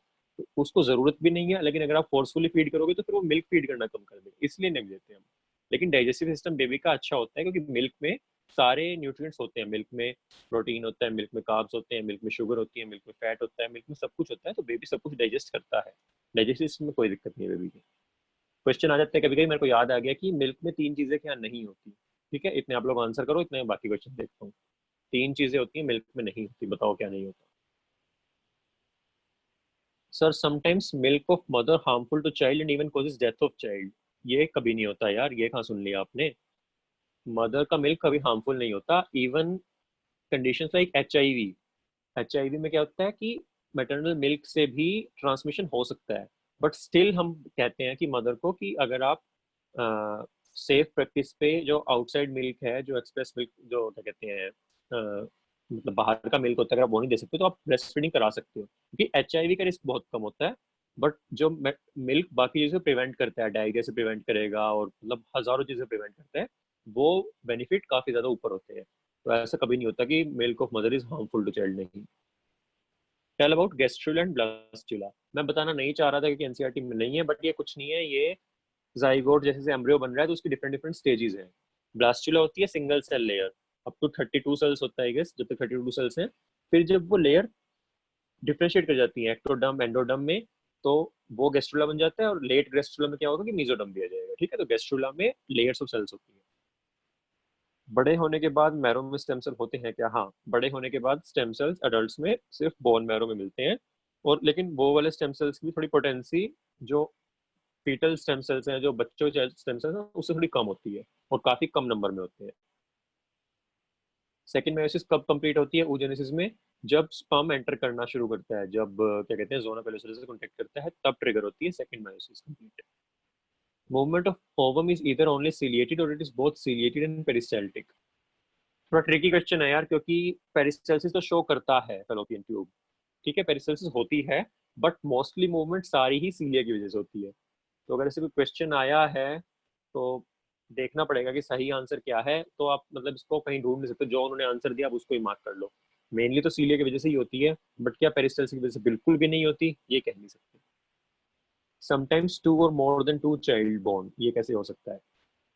ट्विंस की बात कर रहे हो आप, ट्विंस या ट्रिपलेट्स या टेट्राइड्स की, वो कब होता है? दो रीजन होते हैं, अच्छा मैं बताऊंगा आपको, मोनोजाइगोटिक ट्विन, डाइजाइगोटिक ट्विन, ठीक है। याद दिलाना मेरे को, भी बाकी क्वेश्चन कर लेता हूँ, फिर मैं आपको अच्छे समझाऊंगा। आपने एंड में ईबीएफ के बारे में बताया था, अच्छा एक्सक्लूसिव ब्रेस्ट फीडिंग के बारे में बताया था, प्लीज उसे एक बार रिपीट कर दीजिए। मैंने बताया था कि एक्सक्लूसिव ब्रेस्ट फीड होती है ईबीएफ। वैसे ईबीएफ बोलना नहीं चाहिए, एक और चीज होती है एक्सप्रेस्ड ब्रेस्ट मिल्क, ठीक है, तो हमें वो नहीं याद रखना। ईबीएफ इज एक्सक्लूसिव ब्रेस्ट फीडिंग, यानी कि 6 मंथ्स तक बेबी को सिर्फ और सिर्फ मैटरनल मिल्क, नथिंग एल्स। जो हमारे इंडियन कल्चर में क्या होता है कि बच्चे को घुट्टी दे दो, या बच्चे को शहद दे दो, या बच्चे को चाय गाय का दूध दे दो, कुछ भी नहीं। सारी प्रैक्टिसेस बहुत हार्मफुल होती हैं, इनका कोई फायदा नहीं है। तो आपको बच्चे को पैदा होने से लेकर 6 मंथ्स तक सिर्फ और सिर्फ मैटरनल मिल्क देना है, या फिर साथ में आप ओरल अगर कोई वैक्सीन है जैसे कि ओरल पोलियो ड्रॉप्स है वो दे सकते हो, या फिर आप क्या कहते हैं कोई मेडिसिन है, अगर मानो फीवर है या कुछ भी है तो आप पीसीएम ड्रॉप्स या सिट्रिजिन ड्रॉप्स ये सब दे सकते हो, बस इसके अलावा कुछ नहीं। Sir in first trimester avoid drugs of abortion because death of mother possible in this case, how please give reason. Abortion तो होता ही मेनली फर्स्ट ट्राइमेस्टर में है यार, death of mother is a complication, but वो बहुत rare चीज है। बट अबॉर्शन आप करते ही फर्स्ट ट्राइमेस्टर में, सेकंड ट्राइमेस्टर अबॉर्शन थोड़ा रिस्की होता है। अबॉर्शन जो first trimester up to 12 weeks वो ड्रग्स के थ्रू कर सकते हैं, ठीक है। एमनियोटिक फ्लूइड के बारे में जो बताया था कि अमाउंट ज्यादा होने पर कम होने पर क्या होता है वो बता दूंगा, ठीक है, बता देता हूँ। In which for which condition we preserve stem cell, हम स्टेम सेल अभी सिर्फ प्रिजर्व इसलिए कर रहे हैं कि कल को हमारे पास ऐसी टेक्नोलॉजी आ सकती है कि हम किसी का मानो एम्पुटेशन होगी, हाथ कट गया, तो हम उसको एक पूरा नया हाथ ही लगा सकते हैं, ठीक है। बाकी अभी तो हम स्टेम सेल मेनली मानो मैरो फेलियर है या फिर ब्लड सेल्स नहीं बन रहे हैं, इन सब चीजों के लिए कर रहे हैं अभी तो यूज। लेकिन आगे इसका पोटेंशियल बहुत ज्यादा है। थियोरेटिकली आपका कोई भी ऑर्गन है वो डैमेज होगा तो आप लेबोरेटरी में ऑर्गन बनाओगे और आप उसको अंदर डाल दोगे, क्योंकि वो आपके ही स्टेम सेल से बना है, तो कोई इम्यून रिएक्शन का भी पंगा नहीं है, तो आप बहुत इजीली नॉर्मल लाइफ कर सकते हो। इनफैक्ट ये शायद चाइना में हुआ था, नहीं कुछ टाइम पहले हुआ था कि रिसर्चर्स ने एक रैट की बैक पे एक ह्यूमन ईयर उगाया था। आप गूगल करोगे तो आपको एक फोटो दिखेगी, ये एक चूहा है और उसकी बैक पे ह्यूमन ईयर है पूरा बड़ा। तो वो मतलब काफी ये रिसर्च है, काफी अच्छे से चल रही है। कोरोना की वैक्सीन कब तक आने के चांस है? आ सकती है यार, विद इन 2 मंथ्स से आ जानी चाहिए। बट एक बार वैक्सीन आ गई तो उसके बाद भी ऐसे वाइड स्प्रेड यूज यार, बिलियंस ऑफ पीपल्स को देनी है, बिलियंस ऑफ लोगों को देनी है, वो बहुत ज्यादा दिक्कत है। भाई कैसे जल्दी इतने ज्यादा लोगों को दें? लैक्टेशन तो फीमेल में हॉर्मोन्स की वजह से होता है, देन बेबी की रिक्वायरमेंट से 3 इयर्स तक कैसे फीड कर सकते हैं? लैक्टेशन क्या है कि बेबी जैसे जैसे सक करता है वैसे ही जो लैक्टेशन रिफ्लेक्स है वो बढ़ता है, वो भी ऑक्सीटोसिन की वजह से ही होता है, तो उतना ही मिल्क बनता है। तो इसलिए जितना ज्यादा बेबी फीड करेगा उतना ही ज्यादा मिल्क प्रोड्यूस होगा, ठीक है। तो ऑब्वियसली हॉर्मोन्स की वजह से ही होता है, बट हॉर्मोन्स कोई ऐसे अलग से नहीं चल रहे ना, वो इंटरलिंक्ड है सारा, कि बेबी को देखने से, बेबी की आवाज सुनने से, बेबी के सक करने से मदर में हॉर्मोन्स बढ़ते हैं, ऑक्सीटोसिन ज्यादा रिलीज होता है। ओवम का लाइफ स्पैन 1 डे होता है ना, और स्पर्म का 2 to 3 डेज, हाँ सही है। मायोसिस सेकंड कब कंप्लीट होती है ओजेनेसिस में? बताया ना मैंने आपको कि जब स्पर्म पेनिट्रेट करना शुरू करता है तब ट्रिगर हो जाती है। What is the function of amniotic fluid? Amniotic fluid का फंक्शन एमनियोटिक फ्लूइड के मल्टीपल फंक्शन है कि कुशन प्रोवाइड करेगा वो, कि चारों तरफ फ्लूइड है, जैसे हमारे ब्रेन में सीएसएफ होता है ना, कि सेरेब्रोस्पाइनल फ्लूइड ने चारों तरफ से ब्रेन को कवर किया हुआ है कि कोई भी झटके ना लगे, ऐसे ही बेबी को कवर करके रखेगा। फिर उसको बेबी के लंग्स डेवलप करने के लिए, बेबी की किडनीज डेवलप होने के लिए, इन सब के लिए भी जरूरी होता है। ठीक। टेल अबाउट गैस्ट्रो एंड ब्लेस्टुला भी तो बताया यार सर। थैलिडोमाइड ड्रग वाले फिनोमेना को क्या बोलते हैं? फोकोमिलिया, फोकोमिलिया, ठीक है। हाँ, तो क्या नहीं होता मिल्क में? लोगों ने किया है आयरन, आयरन, आयरन, ठीक है, iron, vitamin C and fibre, बिल्कुल सही। अरे ये किसने लिख दिया vitamin D and fat are not present? बिल्कुल नहीं, विटामिन डी भी होता है, फैट भी होता है, बल्कि फैट तो काफी ज्यादा होता है। आयरन नहीं होता, विटामिन सी नहीं होता, फाइबर नहीं होता, इसके अलावा मदर्स मिल्क में सब कुछ होता है। ठीक है। विटामिन डी थोड़ा कम हो सकता है, बट विटामिन डी होता है। ब्लास्टुला का कोई सेल अलग हो जाए तो फीटल डेवलपमेंट नॉर्मल होगा, हाँ, क्योंकि जो सारे सेल्स हैं इनिशियली वो टोटीपोटेंट होते हैं, कि वो कुछ भी बना सकते हैं। इनफैक्ट जो मोनोजाइगोटिक ट्विंस होते हैं वो इसी वजह से होते हैं कि जाइगोट के सेल्स अलग हो जाते हैं, कि एक सेल अलग हो गया, एक सेल अलग हो गया, दोनों ने अलग अलग बेबी बना दिया। प्लांट्स की तरह हम एनिमल्स के सोमेटिक सेल्स में टोटीपोटेंसी नहीं कर सकते। यार प्लांट्स और एनिमल्स में बहुत ज़्यादा डिफरेंट होता है, कभी बाद की बात है, बहुत बड़ा टॉपिक है। एक टॉपिक वो भी होता है कि हम प्लांट्स में हॉर्स देके प्लांट को लंबा कर दिया, तो हम ह्यूमंस को हार्मोन छिड़क के लंबा क्यों नहीं कर देते? क्योंकि बहुत ज़्यादा डिफरेंस है दोनों की फिजियोलॉजी में। ये बहुत ही अपने आप में बहुत बड़ा टॉपिक। एमनियोटिक और ये नाम बता दो बस, इतना याद रखना, आपको 4 लेयर्स होते हैं, कोई इतना ज्यादा याद करने की जरूरत नहीं, कुछ तो इसमें रिफ्लेक्सिव कुछ नहीं यार, वो सब बकवास से कुछ नहीं होता है। सर हमें क्लास में बताया गया था कि मदर मिल्क फैट फ्री होता है। फैट फ्री होता है? बिल्कुल नहीं यार। मिल्क फैट फ्री हो ही नहीं सकता। ये तो आपने बहुत ही वियर्ड चीज बोल दी यार, मैंने तो कभी नहीं सुना ये। होगा ही होगा, बल फैट तो इनिशियल क्या कहते हैं ब्रेन डेवलपमेंट के लिए बच्चे के लिए चाहिए। Myelin development, myelin fatty layer use होती है, तो अगर फैट ना हो तो बल्कि माइलिन डेवलपमेंट कैसे होगी? फिर भी अगर किसी ने बोला है क्लास में तो फिर मैं एक बार चेक करके बता दूंगा, बट मोस्ट प्रोबेबली फैट तो होता ही होता है। ठीक है। तो अब मुझे क्या क्या बताना है? मुझे तो ट्विंस बताने हैं, एक मुझे किसी ने बताया, किसी ने पूछा, क्या पूछा? हाँ, बस बाकी तो सब हो गया ना। हाँ जी। सो ट्विंस, ट्विंस कैन बी, एक सेकेंड, मोनोजाइगोटिक और डाइजाइगोटिक। नाम में ही है मोनोजाइगोटिक, यानी कि एक जाइगोट से बन रहे हैं।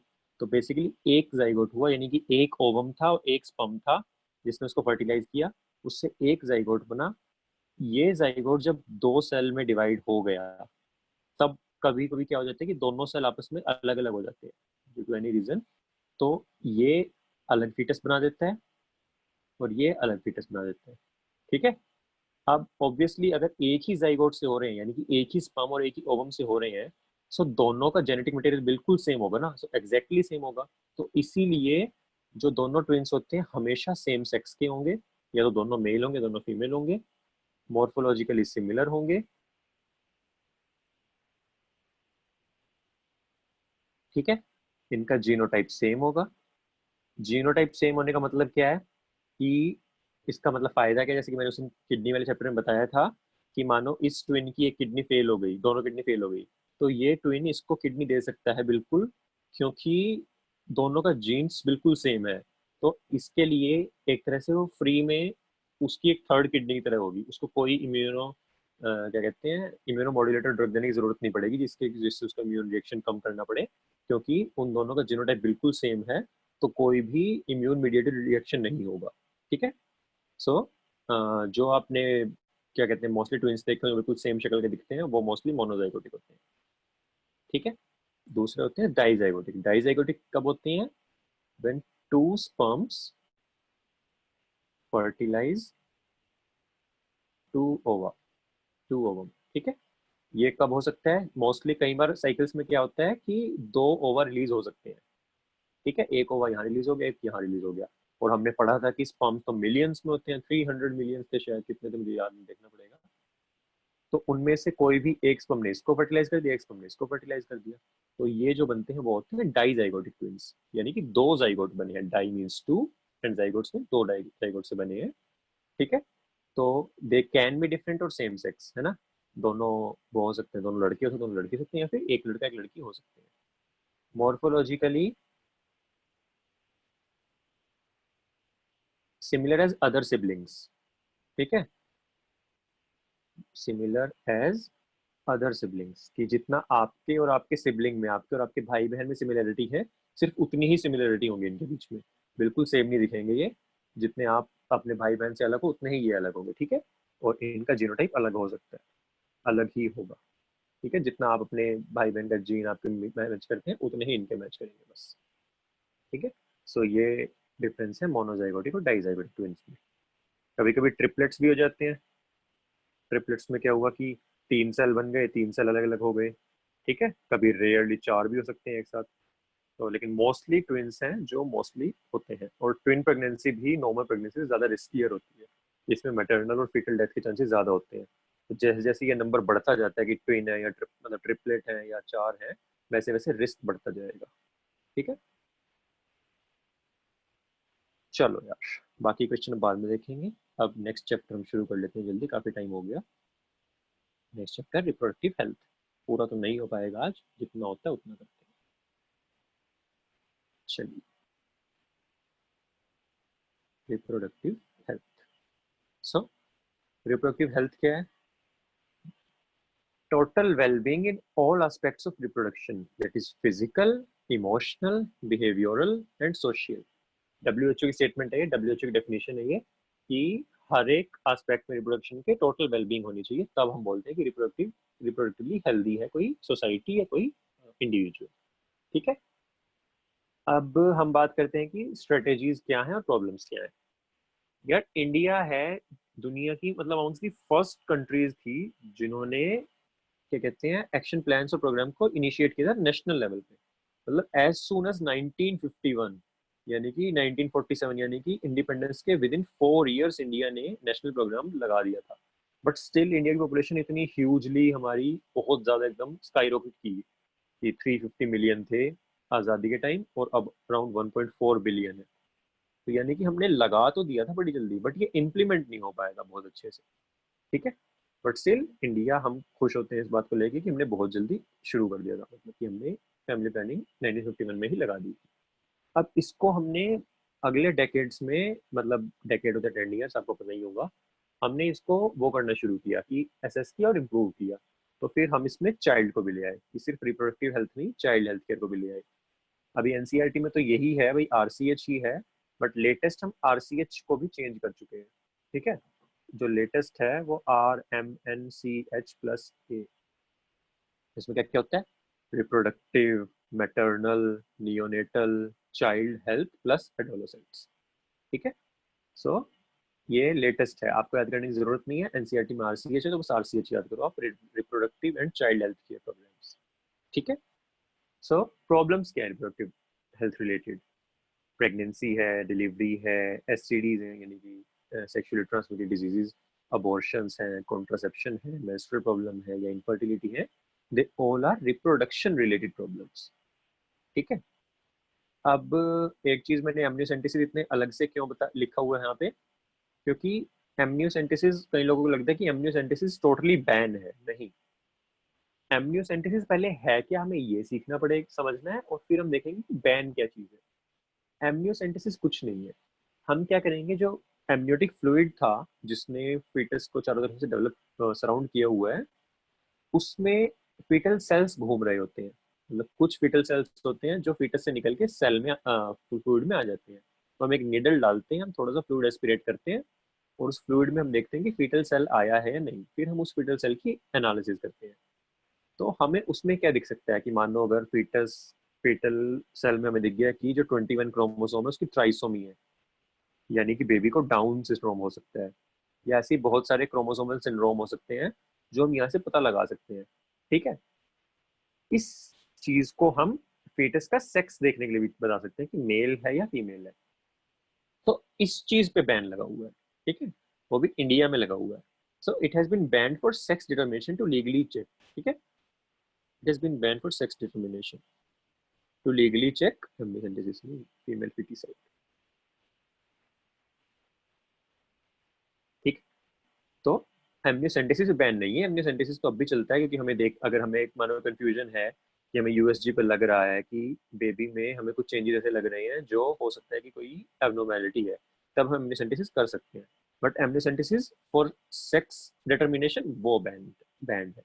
ठीक है, so indicators of improve reproductive health क्या होती है भाई, आपको कैसे पता चलेगा कि किसी सोसाइटी की रिप्रोडक्टिव हेल्थ इंप्रूव कर रही है? So better awareness about sex-related manners, increased number of medically assisted deliveries. जैसे कि पहले आपको आपको ना पता हो शायद, बट आपके पेरेंट्स को पता होगा कि उनकी जनरेशन में दाई डिलीवरी कराती थी, कि होम डिलीवरीज होती थी और दाई होती थी एक, वो कराती थी। बट आजकल आपको मोस्टली सारी ही हॉस्पिटल डिलीवरियाँ दिखेंगी, इंस्टीट्यूशनल डिलीवरी बोलते हैं इनको, वो दिखेंगी।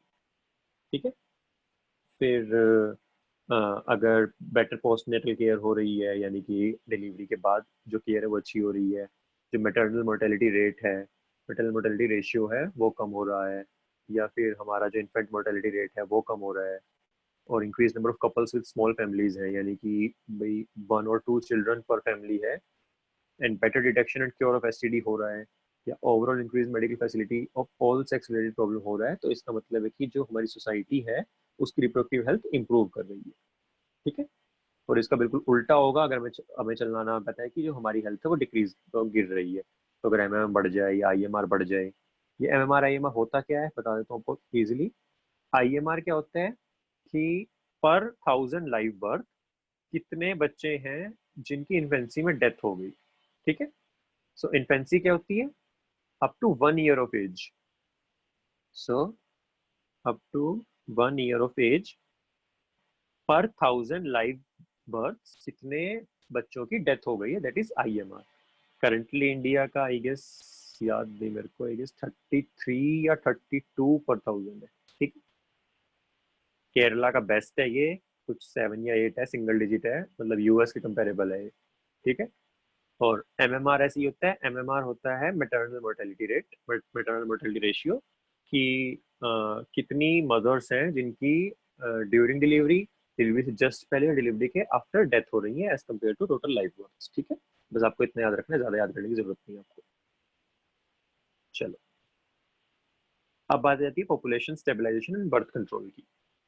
अब जो हमारी लास्ट सेंचुरी थी, जो हमारी 20th सेंचुरी थी, उसमें हमने इतने सारे साइंटिफिक वंडर्स देखे कि हमारी पेनिसिलिन थी, जो फर्स्ट एंटीबायोटिक मिली थी, वो भी हमने ढूंढ ली, और पेनिसिलिन के बिन बनते ही मतलब एंटीबायोटिक इतनी ज्यादा आ गई। फिर हमने वैक्सीनेशन भी इतने अच्छे से देख लिया कि वैक्सीनेशन कितने सारे डिजीज को प्रिवेंट कर सकता है।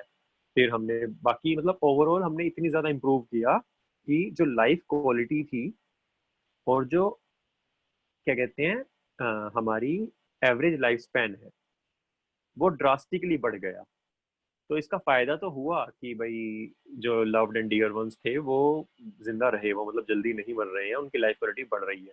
बट इसके नुकसान क्या हुआ कि जो वर्ल्ड पॉपुलेशन है वो इतनी ज्यादा बढ़ गई एकदम, जो अब एक प्रॉब्लम बन चुकी है। फॉर एग्जाम्पल 1900 में सिर्फ 2 बिलियन पीपल थे। ठीक है, 2 बिलियन, बिलियन जिसको नहीं पता क्या कहते हैं, क्या 200 करोड़ मान लो इसको। ठीक है, सो दुनिया में सिर्फ 200 करोड़ लोग थे 1900s में, जो 2000 में 6 बिलियन हो गए, मतलब एक सेंचुरी में पॉपुलेशन हमारी ट्रिपल कर गई। और फिर विद इन 10 ईयर्स 1 बिलियन और ऐड हो गए। ठीक है, तो आप देख रहे हो कि पॉपुलेशन कितनी ज्यादा एकदम एकदम ब्लास्ट हुआ पॉपुलेशन का। फिर इंडिया में भी सेम ट्रेंड दिखा हमें कि इंडिपेंडेंस के टाइम 350 मिलियन थे, यानी कि 35 करोड़ थे, और 2000 में आते आते हमारे 100 करोड़ क्रॉस कर गए। और फिर मई 2011 में, 2011 क्यों, क्योंकि सेंसस का डाटा है, सेंसस जो 10 ईयर्स में एक बार रिपीट होती है, हमने देखा कि 1.2 बिलियन है। नेक्स्ट ईयर होगी सेंसस, तब होपफुली 1.4 बिलियन के अराउंड हो चुके होंगे हम लोग। ठीक है, और हम बहुत ही जल्दी चाइना को पीछे छोड़ने वाले हैं इस चीज में, हम सबसे ज्यादा पॉपुलस कंट्री बन जाएंगे, सबसे ज्यादा इंडिया में लोग होंगे। तो ये क्यों हुआ? इसका रीजन था कि डेथ रेट तो कम हो गई, बट जो मेटर्नल मोर्टेलिटी रेट और इन्फेंट मोर्टेलिटी रेट थे ये सब कम हो गए, बट जो number of people in reproductive age थे वो बढ़ने लग गए। अब किसी भी कंट्री का जो पॉपुलेशन होती है उसको कुछ स्टेजेस से गुजरती है वो। जब कंट्री बहुत अंडर डेवलप्ड है, मानो मैं ग्राफ के थ्रू आपको समझाना चाहूंगा, आपके लेवल का है नहीं बट आपको समझने में इजी रहेगा। ये हम ले लेते हैं टाइम इन डेकेड्स, और इधर हम ले लेते हैं पॉपुलेशन। अब हम शुरू करते हैं, मानो कंट्री बहुत पुअर है, कि कंट्री इतनी ज्यादा पुअर है कि वहां पे बहुत सारे लोग मर रहे हैं। तो ऑब्वियसली डेथ रेट अगर हाई है तो पेरेंट्स क्या चाहेंगे कि हम 7 बच्चे पैदा कर लेते हैं, मे बी उनमें से 1 या 2 अडल्टहुड तक जिंदा रहेंगे। तो death rate and birth rate दोनों ही काफी ज्यादा हाई है। तो पॉपुलेशन क्या होगी? पॉपुलेशन बहुत कम होगी, क्योंकि बच्चे ऑल दो बहुत ज्यादा पैदा हो रहे हैं बट बहुत ज्यादा मर भी रहे हैं, ठीक है। लेकिन कंट्री ने जैसे ही थोड़ा सा भी इंप्रूव करना शुरू किया, तो कोई भी कंट्री सबसे पहले अपनी हेल्थ पे काम करती है ना, जैसे इंडिया इंडिपेंडेंस के बाद हुआ। तो अब क्या होगा, ये जो डेथ रेट है वो कम होनी शुरू हो गई। मैं आपको बना के दिखा देता हूँ सारा, ठीक है। रेड लाइन में है डेथ रेट की, इनिशियली डेथ बहुत ज्यादा थी। ब्लू है बर्थ, ठीक है। ये है डेथ रेट, और ब्लू मान लेते हैं हम बर्थ रेट। इनिशियली दोनों बहुत ज्यादा है। अब किसी भी कंट्री ने जैसे ही हेल्थ पे थोड़ा भी इन्वेस्ट किया, तो उसकी डेथ रेट एकदम कम आनी शुरू हो जाएगी। बट लोगों की प्रैक्टिस चेंज होने में टाइम लगता है। तो इसीलिए आपके पेरेंट्स की जनरेशन में भी मोस्टली सबके मोर देन 2 सिबलिंग्स होंगे, किसी के 3 होंगे, किसी के 4 होंगे, और उससे ऊपर वाली जनरेशन में तो 7 7 10 10 तक होते थे। तो बर्थ रेट हाई रहेगी। तो इतना गैप दिख रहा है ना आपको, कि जितने बच्चे पैदा हो रहे हैं उतने अडल्ट्स मर नहीं रहे। तो ऑब्वियसली जो पॉपुलेशन पहले कम थी, वो पॉपुलेशन यहाँ पे बढ़नी शुरू हो जाएगी, ठीक है। और ये जो बर्थ रेट है, फिर लोगों को चलेगा पता है कि जैसे कि अब इंडिया में हो रहा है या कुछ कंट्रीज में काफी पहले हो चुका है, कि अब हमारे जो क्या कहते हैं डेथ रेट है वो कम हो चुकी है काफी, तो अब हमें उतने बच्चे पैदा करने की जरूरत नहीं है, क्योंकि चांसेस हैं कि हम जितने बच्चे करेंगे वो सारे ही अडल्टहुड तक पहुंच जाएंगे। जैसे कि आपकी जनरेशन में होगा कि कोई सिंगल चाइल्ड होगा, किसी के सिर्फ 1 2 भाई बहन होंगे, तो बर्थ रेट भी कम होनी शुरू हो जाती है, ठीक है। तो अल्टीमेटली ये दोनों फिर नियरली एक तरह से सेम हो जाते हैं। तो पॉपुलेशन जब तक बर्थ रेट डेथ रेट से ज्यादा है, पॉपुलेशन बढ़ती रहेगी बढ़ती रहेगी, और फिर पॉपुलेशन अल्टीमेटली जाके स्टेबल हो जाएगी। तो इंडिया भी यहाँ कहीं पे है, इंडिया की पॉपुलेशन अभी भी बढ़ रही है। अगले कुछ डेकेड्स में हमारी पॉपुलेशन स्टेबल होने की उम्मीद है। और कुछ कंट्रीज हैं जैसे जापान हो गई या ईस्टर्न यूरोपियन कंट्रीज हो गई, वहां पे जो बर्थ रेट है वो डेथ रेट से भी नीचे जा चुकी है। तो जो उनकी पॉपुलेशन है वो अब गिर रही है, ठीक है, क्योंकि कम बच्चे पैदा हो रहे हैं बट बहुत ज्यादा लोग मर रहे हैं, ठीक। सो ये हर एक कंट्री की एक वो है, साइकिल है ये। आप इसके बारे में आप आगे जाके ज्यादा पढ़ोगे, बट मैंने अभी इसको क्यों बताया, क्योंकि मैं ये समझाना चाह रहा था कि वर्ल्ड पॉपुलेशन और इंडिया की पॉपुलेशन क्यों बढ़ी इतनी ज्यादा। इसका रीजन था कि हमने लास्ट सेंचुरी में डेथ रेट पे कंट्रोल कर लिया बट हम बर्थ रेट पे कंट्रोल नहीं कर पाए। तो ये जो गैप था उसकी वजह से पॉपुलेशन इतनी ज्यादा बढ़ी है एकदम, ठीक है।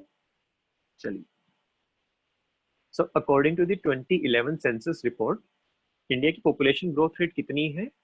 लेस देन 2% है। सोचने में बहुत कम लग रहा होगा, बट जब हमारी पॉपुलेशन 120 मिलियन थी, उसके लिए लेस देन 2% भी इतना ज्यादा है कि हमारी पॉपुलेशन इतनी ज्यादा रैपिडली बढ़ रही है, ठीक है। 2% का मतलब क्या है कि 20 पर 1000 पर ईयर, यानी कि फॉर एवरी 1000 पीपल अराउंड 20 लोग ऐड हो रहे हैं, ठीक है। लोग किसी को समझने में दिक्कत हो रही होगी, मैं दोबारा बता देता हूँ कि फॉर एवरी 1000 पीपल, कि आप 1000 लोग ले लो, 1000 पीपल, हम 20 लोग हर साल ऐड कर रहे हैं। यानी कि मान लो 40 पीपल, 40 बच्चे बोर्न हो रहे होंगे, 40 क्या कहते हैं डिलीवरीज, तो अराउंड 20 डेथ हो रही होंगी। सो नेट इफेक्टिव हमने ऐड कितना किया, हमने हर साल 20 बच्चों को 1000 पॉपुलेशन में ऐड कर दिया। तो 1000 के लिए 20 बहुत कम लगता है, बट 120 मिलियन के लिए ये बहुत ज्यादा हो जाएगा। इसलिए हमारी पॉपुलेशन बहुत रैपिडली बढ़ रही है, ठीक है। और पॉपुलेशन का बढ़ना बुरी बात क्यों है इतना ज्यादा, एकदम बहुत ज्यादा, क्योंकि जो फूड शेल्टर और क्लोथिंग जो बेसिक रिक्वायरमेंट्स हैं उनकी कमी पड़ने लग जाएगी आगे आगे। क्योंकि अर्थ क्या है, वो कुछ ही पॉपुलेशन को, कुछ ही लिमिटेड पॉपुलेशन को सपोर्ट कर सकती है ना। तो इसीलिए पॉपुलेशन को हम इतना सीरियसली लेते हैं कि पॉपुलेशन कंट्रोल क्यों करनी है। चलो, अब most important step to overcome this problem क्या है? Contraceptive methods. कि कॉन्ट्रासेप्शन अगर आप बोलो कपल्स को प्रैक्टिस करने के लिए तो वो मोस्ट इफेक्टिव मेथड है, मोस्ट इंपॉर्टेंट मेथड। इसके अलावा क्या होता है, एक स्लोगन आपने सुना होगा, हम दो हमारे दो, कि हम दो का मतलब कि हस्बैंड एंड वाइफ एंड हमारे दो मतलब कि दो बच्चे। तो ये स्लोगन इंडियन गवर्नमेंट ने काफी टाइम पहले दिया था, ये प्रमोट करने के लिए कि आप सिर्फ 2 चिल्ड्रन पर फैमिली हो और ज्यादा बच्चे ना हो। फिर हमने क्या किया कि जो मैरिज की एज है उसको बढ़ा दिया, फीमेल्स में हमने 18 ईयर्स कर दिया, मेल्स में हमने 21 ईयर्स कर दिया। इनिशियली ये फीमेल्स में 16 होती थी, मेल्स में 18 होती थी। इससे क्या होगा कि हर साल जो मैरिजेबल एज का वो है लोग हैं वो थोड़े कम हो जाएंगे, जिससे कि क्या कहते हैं पॉपुलेशन धीरे बढ़ेगी। और हमने क्या किया कि जो कपल्स विद स्मॉल फैमिलीज है उनको इंसेंटिव्स दिए कुछ, कि मानो अभी किसी स्टेट में आ रहा था, शायद यूपी में था, पता नहीं किस में था, कि किसी कपल के अगर 2 से ज्यादा बच्चे हैं तो उनको गवर्नमेंट जॉब नहीं मिलेगी। तो इनडायरेक्टली ये ऐसी स्मॉल फैमिली को इंसेंटिव मिल गया कि जिसके 2 से कम बच्चे नहीं है, कि 2 बच्चे उनको गवर्नमेंट जॉब मिल जाएगी। तो ऐसी फैमिलीज को हमने इंसेंटिव दिया। इससे क्या हुआ कि हम चाहते हैं कि जो ओवर पॉपुलेशन की प्रॉब्लम है वो टैकल हो जाए, वो क्या कहते हैं कंट्रोल हो जाए। ठीक है, तो अब हमने बोला कि कॉन्ट्रासेप्टिव मेथड सबसे इंपॉर्टेंट है, तो उसके बारे में हम पढ़ेंगे। सो कॉन्ट्रासेप्शन क्या है? कॉन्ट्रासेप्शन कुछ नहीं है, आप चाहते हो कि प्रेगनेंसी जो एक नेचुरल चीज है वो ना हो। ठीक है, तो प्रेगनेंसी कंट्रोल करने के लिए कॉन्ट्रासेप्टिव मेथड्स होते हैं। सो आइडियल कॉन्ट्रासेप्टिव क्या होगा? आइडियल कॉन्ट्रासेप्टिव होगा यूजर फ्रेंडली होगा, इजीली अवेलेबल होगा, इफेक्टिव होगा। इफेक्टिव मतलब कि फेलियर रेट बहुत कम होगा, कि वो प्रेगनेंसी हर बार रोक देगा। रिवर्सिबल होगा, रिवर्सिबल का मतलब क्या है कि जब तक आपने यूज किया, किसी कपल ने यूज किया, तब तक प्रेगनेंसी नहीं हो रही, बट जब वो चाहते हैं कि अब हम बच्चे पैदा करना चाहते हैं, तब वो उसको रोक देंगे, तो रिवर्सिबल यानी कि उनकी फर्टिलिटी जो है वो वापस आ जाएगी, तब वो प्रेग्नेंट हो सकती है जो फीमेल है। फिर उसके या तो बिल्कुल ना हो या फिर बहुत कम साइड इफेक्ट्स हो, and it should in no way interfere with the sexual drive, desire and or the sexual act of the user। मतलब आप कॉन्ट्रासेप्टिव में ये नहीं कर सकते कि आपने कुछ ऐसा ड्रग बना दिया जो कपल की सेक्सुअल ड्राइव को या सेक्सुअल डिजायर को ही बंद कर दे रहा है। ठीक है, वो आइडियल कॉन्ट्रासेप्टिव नहीं है, कोई भी कॉन्ट्रासेप्टिव ऐसा नहीं होता जो कॉन्ट्रासेप्टिव जो क्या कहते हैं कपल की सेक्सुअल ड्राइव या डिजायर को ही खत्म कर दे। ठीक है, लेकिन आइडियल कॉन्ट्रासेप्टिव मिलना बहुत मुश्किल है कि जो इन सब कंडीशन को मीट कर रहा है। तो हम क्या करते हैं, हम इंडिविजुअलाइज करते हैं कि जो कपल आपके पास आया है, आप उसकी रिक्वायरमेंट्स देखते हो, उसकी स्पेसिफिक क्या कहते हैं प्रॉब्लम्स देखते हो, उसके बेस पे आप उसको रिकमेंड करते हो कि आपके लिए आइडियल कॉन्ट्रासेप्टिव क्या होगा। ठीक है, तो अब हम पहले सब डिफरेंट कॉन्ट्रासेप्टिव मेथड्स के बारे में पढ़ लेते हैं थोड़ा सा। सो कौन कौन से होते हैं? Natural, traditional methods, barrier methods, IUDs यानी कि इंट्रा यूट्राइन डिवाइसेस, फिर oral contraceptives, injectables, implants and surgical methods. So natural methods क्या है? नेचुरल मेथड में आपने क्या करना है? नेचुरल मेथड का सिर्फ एक काम है कि वो ओवम और स्पर्म को मिलने नहीं देगा, कि उनकी मीटिंग को रोक दे, कि फर्टिलाइजेशन नहीं होगी उससे। सो नेचुरल मेथड 3 तरीके के हो सकते हैं। सबसे पहला होता है पीरियोडिक एब्सटिनेंस। मैंने जैसे कल आपको बताया था कि मेंस्ट्रुअल साइकिल में डे 14 के अराउंड ओव्यूलेशन होती है, बट डे 10 से लेके डे 17 के बीच में कभी भी हो सकती है। सो ये जो पीरियड है इसको हम बोलते हैं फर्टाइल पीरियड।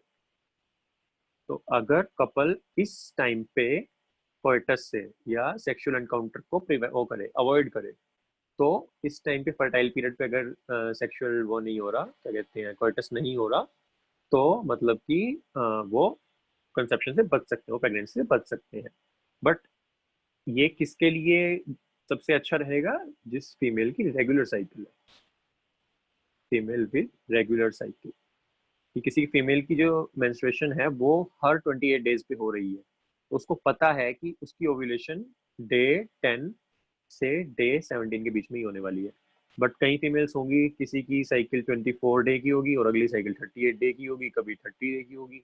तो ऐसी कपल, ऐसे फीमेल के लिए ये मेथड बहुत ही क्या कहते हैं आइडियल नहीं है, क्योंकि इसके फेलियर चांसेस बहुत हाई हो जाएंगे। ठीक है, फिर एक मेथड होता है विड्रॉल और कोइटस इंटरप्टस। इसमें क्या करता है कि male partner during sexual encounter जैसे ही इजैक्यूलेशन होने वाली होती है, वो अपना पेनिस विड्रॉ कर लेता है फ्रॉम दी वेजाइना और वो इजैक्यूलेट करता है आउटसाइड। ठीक है, तो क्या हुआ कि जो सीमेन है उसको हमने फीमेल रिप्रोडक्टिव ट्रैक्ट में नहीं जाने दिया। ठीक है, तो उसको बोलते हैं विड्रॉल और कोइटस इंटरप्टस। बट इसका भी फेलियर रेट काफी हाई होता है। क्यों? क्योंकि जो हमारी क्या कहते हैं, हमने पढ़ा था कि अ, जो हमारी सिक्रीशंस होती हैं, सीमेन से पहले जो सिक्रीशंस है ना, जो हमने देखा था ना कि ल्यूब्रिकेशन में काम आती है, ल्यूब्रिकेशन ऑफ पेनिस में, उसमें भी स्पर्म हो सकते हैं। ठीक है, तो जरूरी नहीं है कि जब इजैकुलेशन हो रहा है तभी स्पर्म अंदर जाएंगे। जो हमारी इनिशियल सिक्रीशन है जो ल्यूब्रिकेशन के काम आती है, उसमें भी कुछ स्पर्म्स हो सकते हैं। ठीक है, तो वहां से प्रेगनेंसी हो सकती है। मोर ओवर, इसके लिए काफी कंट्रोल चाहिए, कंट्रोल ऑफ मेल पार्टनर, कि not even a single drop of semen should enter the female genital tract. ठीक है, तो उसके लिए बहुत ज्यादा कंट्रोल चाहिए मेल पार्टनर का, इसीलिए इसका फेलियर रेट काफी हाई होता है। थर्ड है लैक्टेशनल एमेनोरिया, नाम में ही है लैक्टेशनल, यानी कि मिल्क से रिलेटेड होगा कुछ। तो एमेनोरिया मतलब कि मेंस्ट्रुएशन नहीं हो रही, एमेनोरिया का मतलब होता है कि मेंस्ट्रुएशन नहीं हो रही। ठीक, सो जब तक जो मदर है वो अपने चाइल्ड को बहुत वाइग्रसली, बहुत इंटेंस लैक्टेशन कराएगी, इंटेंस फीडिंग कराएगी, तब तक उसकी ओव्यूलेशन नहीं होगी और उसकी वजह से साइकिल भी नहीं होगी। ठीक है, तो जब तक मदर ने बच्चे को बहुत अच्छे से दूध पिलाया तब तक उसकी साइकिल नहीं होगी। इसका एवोल्यूशनरी बेनिफिट क्या है? अगर आपने, मानो किसी मदर का अभी बेबी हुआ है, मानो अभी वो सिर्फ 3 मंथ्स का है, so this mother can not afford to get pregnant again, right? क्योंकि उसकी बॉडी में पहले ही बहुत ज्यादा स्ट्रेन पड़ चुका है कि प्रीवियस 9 मंथ्स से उसने इस बेबी को, क्या कहते हैं, बेबी की डेवलपमेंट कराई है, और अब उसको वो दूध पिलाएगी और उसको पूरा, क्या कहते हैं, उसको, उस बेबी को मदर की पूरी अटेंशन चाहिए, क्योंकि बेबी ग्रो करने के लिए बहुत ज्यादा केयर करनी पड़ती है। सो इस टाइम पे अगर मदर प्रेग्नेंट हो गई तो इस बेबी की केयर में दिक्कत आ सकती है ना, तो इसलिए एवोल्यूशनरी एक बेनिफिट है कि जब तक मदर इस बेबी को दूध पिलाएगी, यानी इनडायरेक्टली जब तक बेबी मदर पे डिपेंडेंट है, तब तक मदर ओव्यूलेट ही नहीं करेगी, कि मदर प्रेग्नेंट ही नहीं होगी। बट ये कब तक चलता है? हाँ, मोस्टली इफेक्टिव होता है 6 मंथ्स तक।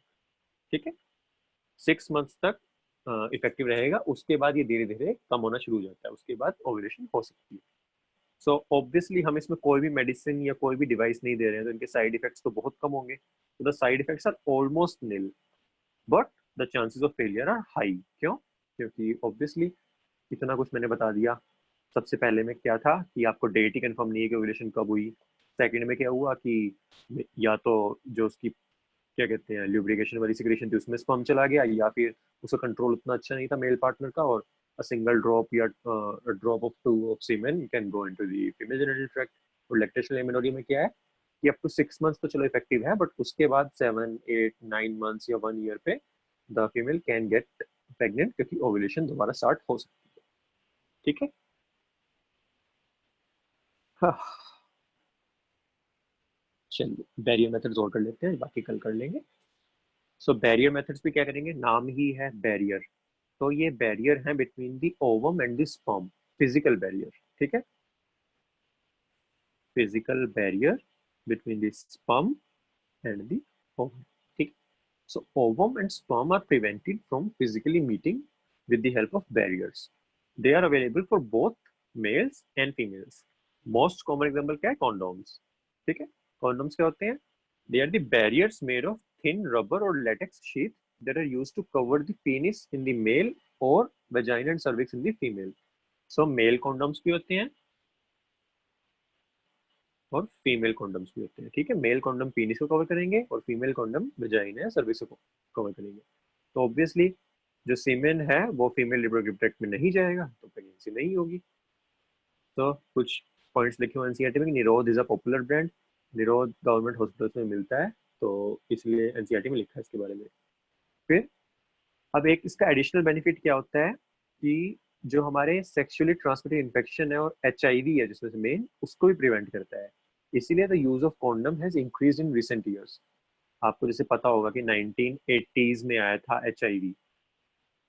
ठीक है, तो इसके बाद जब चला पता कि एचआईवी को प्रिवेंट कर सकता है कॉन्डम, तब से कॉन्डम का यूज बहुत ज्यादा बढ़ा है। ठीक है, तो क्योंकि डुअल बेनिफिट है, एक तो प्रेगनेंसी नहीं होने देगा, ऊपर से ये एसटीआई और एड्स से बचाएगा। एंड ये काफी ज्यादा यूज में क्यों है? क्योंकि both male and female condoms are disposable can be self inserted and thereby gives privacy to the user, कि इसके लिए किसी मेडिकल स्टाफ की जरूरत नहीं होती, इसको आप खुद सेल्फ एडमिनिस्टर कर सकता है कोई भी कपल, इसलिए काफी, तो एक प्राइवेसी प्रोवाइड करते हैं, इसलिए काफी फेमस है। ठीक है, सो ये है कॉन्डम फॉर मेल, ये है कॉन्डम फॉर फीमेल। ठीक है, कॉन्डम फॉर फीमेल में क्या होगा कि इसका एक एंड है वो बंद होगा, जिससे कि ये पूरा सर्विक्स को कवर कर लेगा, और ये एंड ओपन होगा जहां से पीनिस अंदर जाएगा। ठीक है,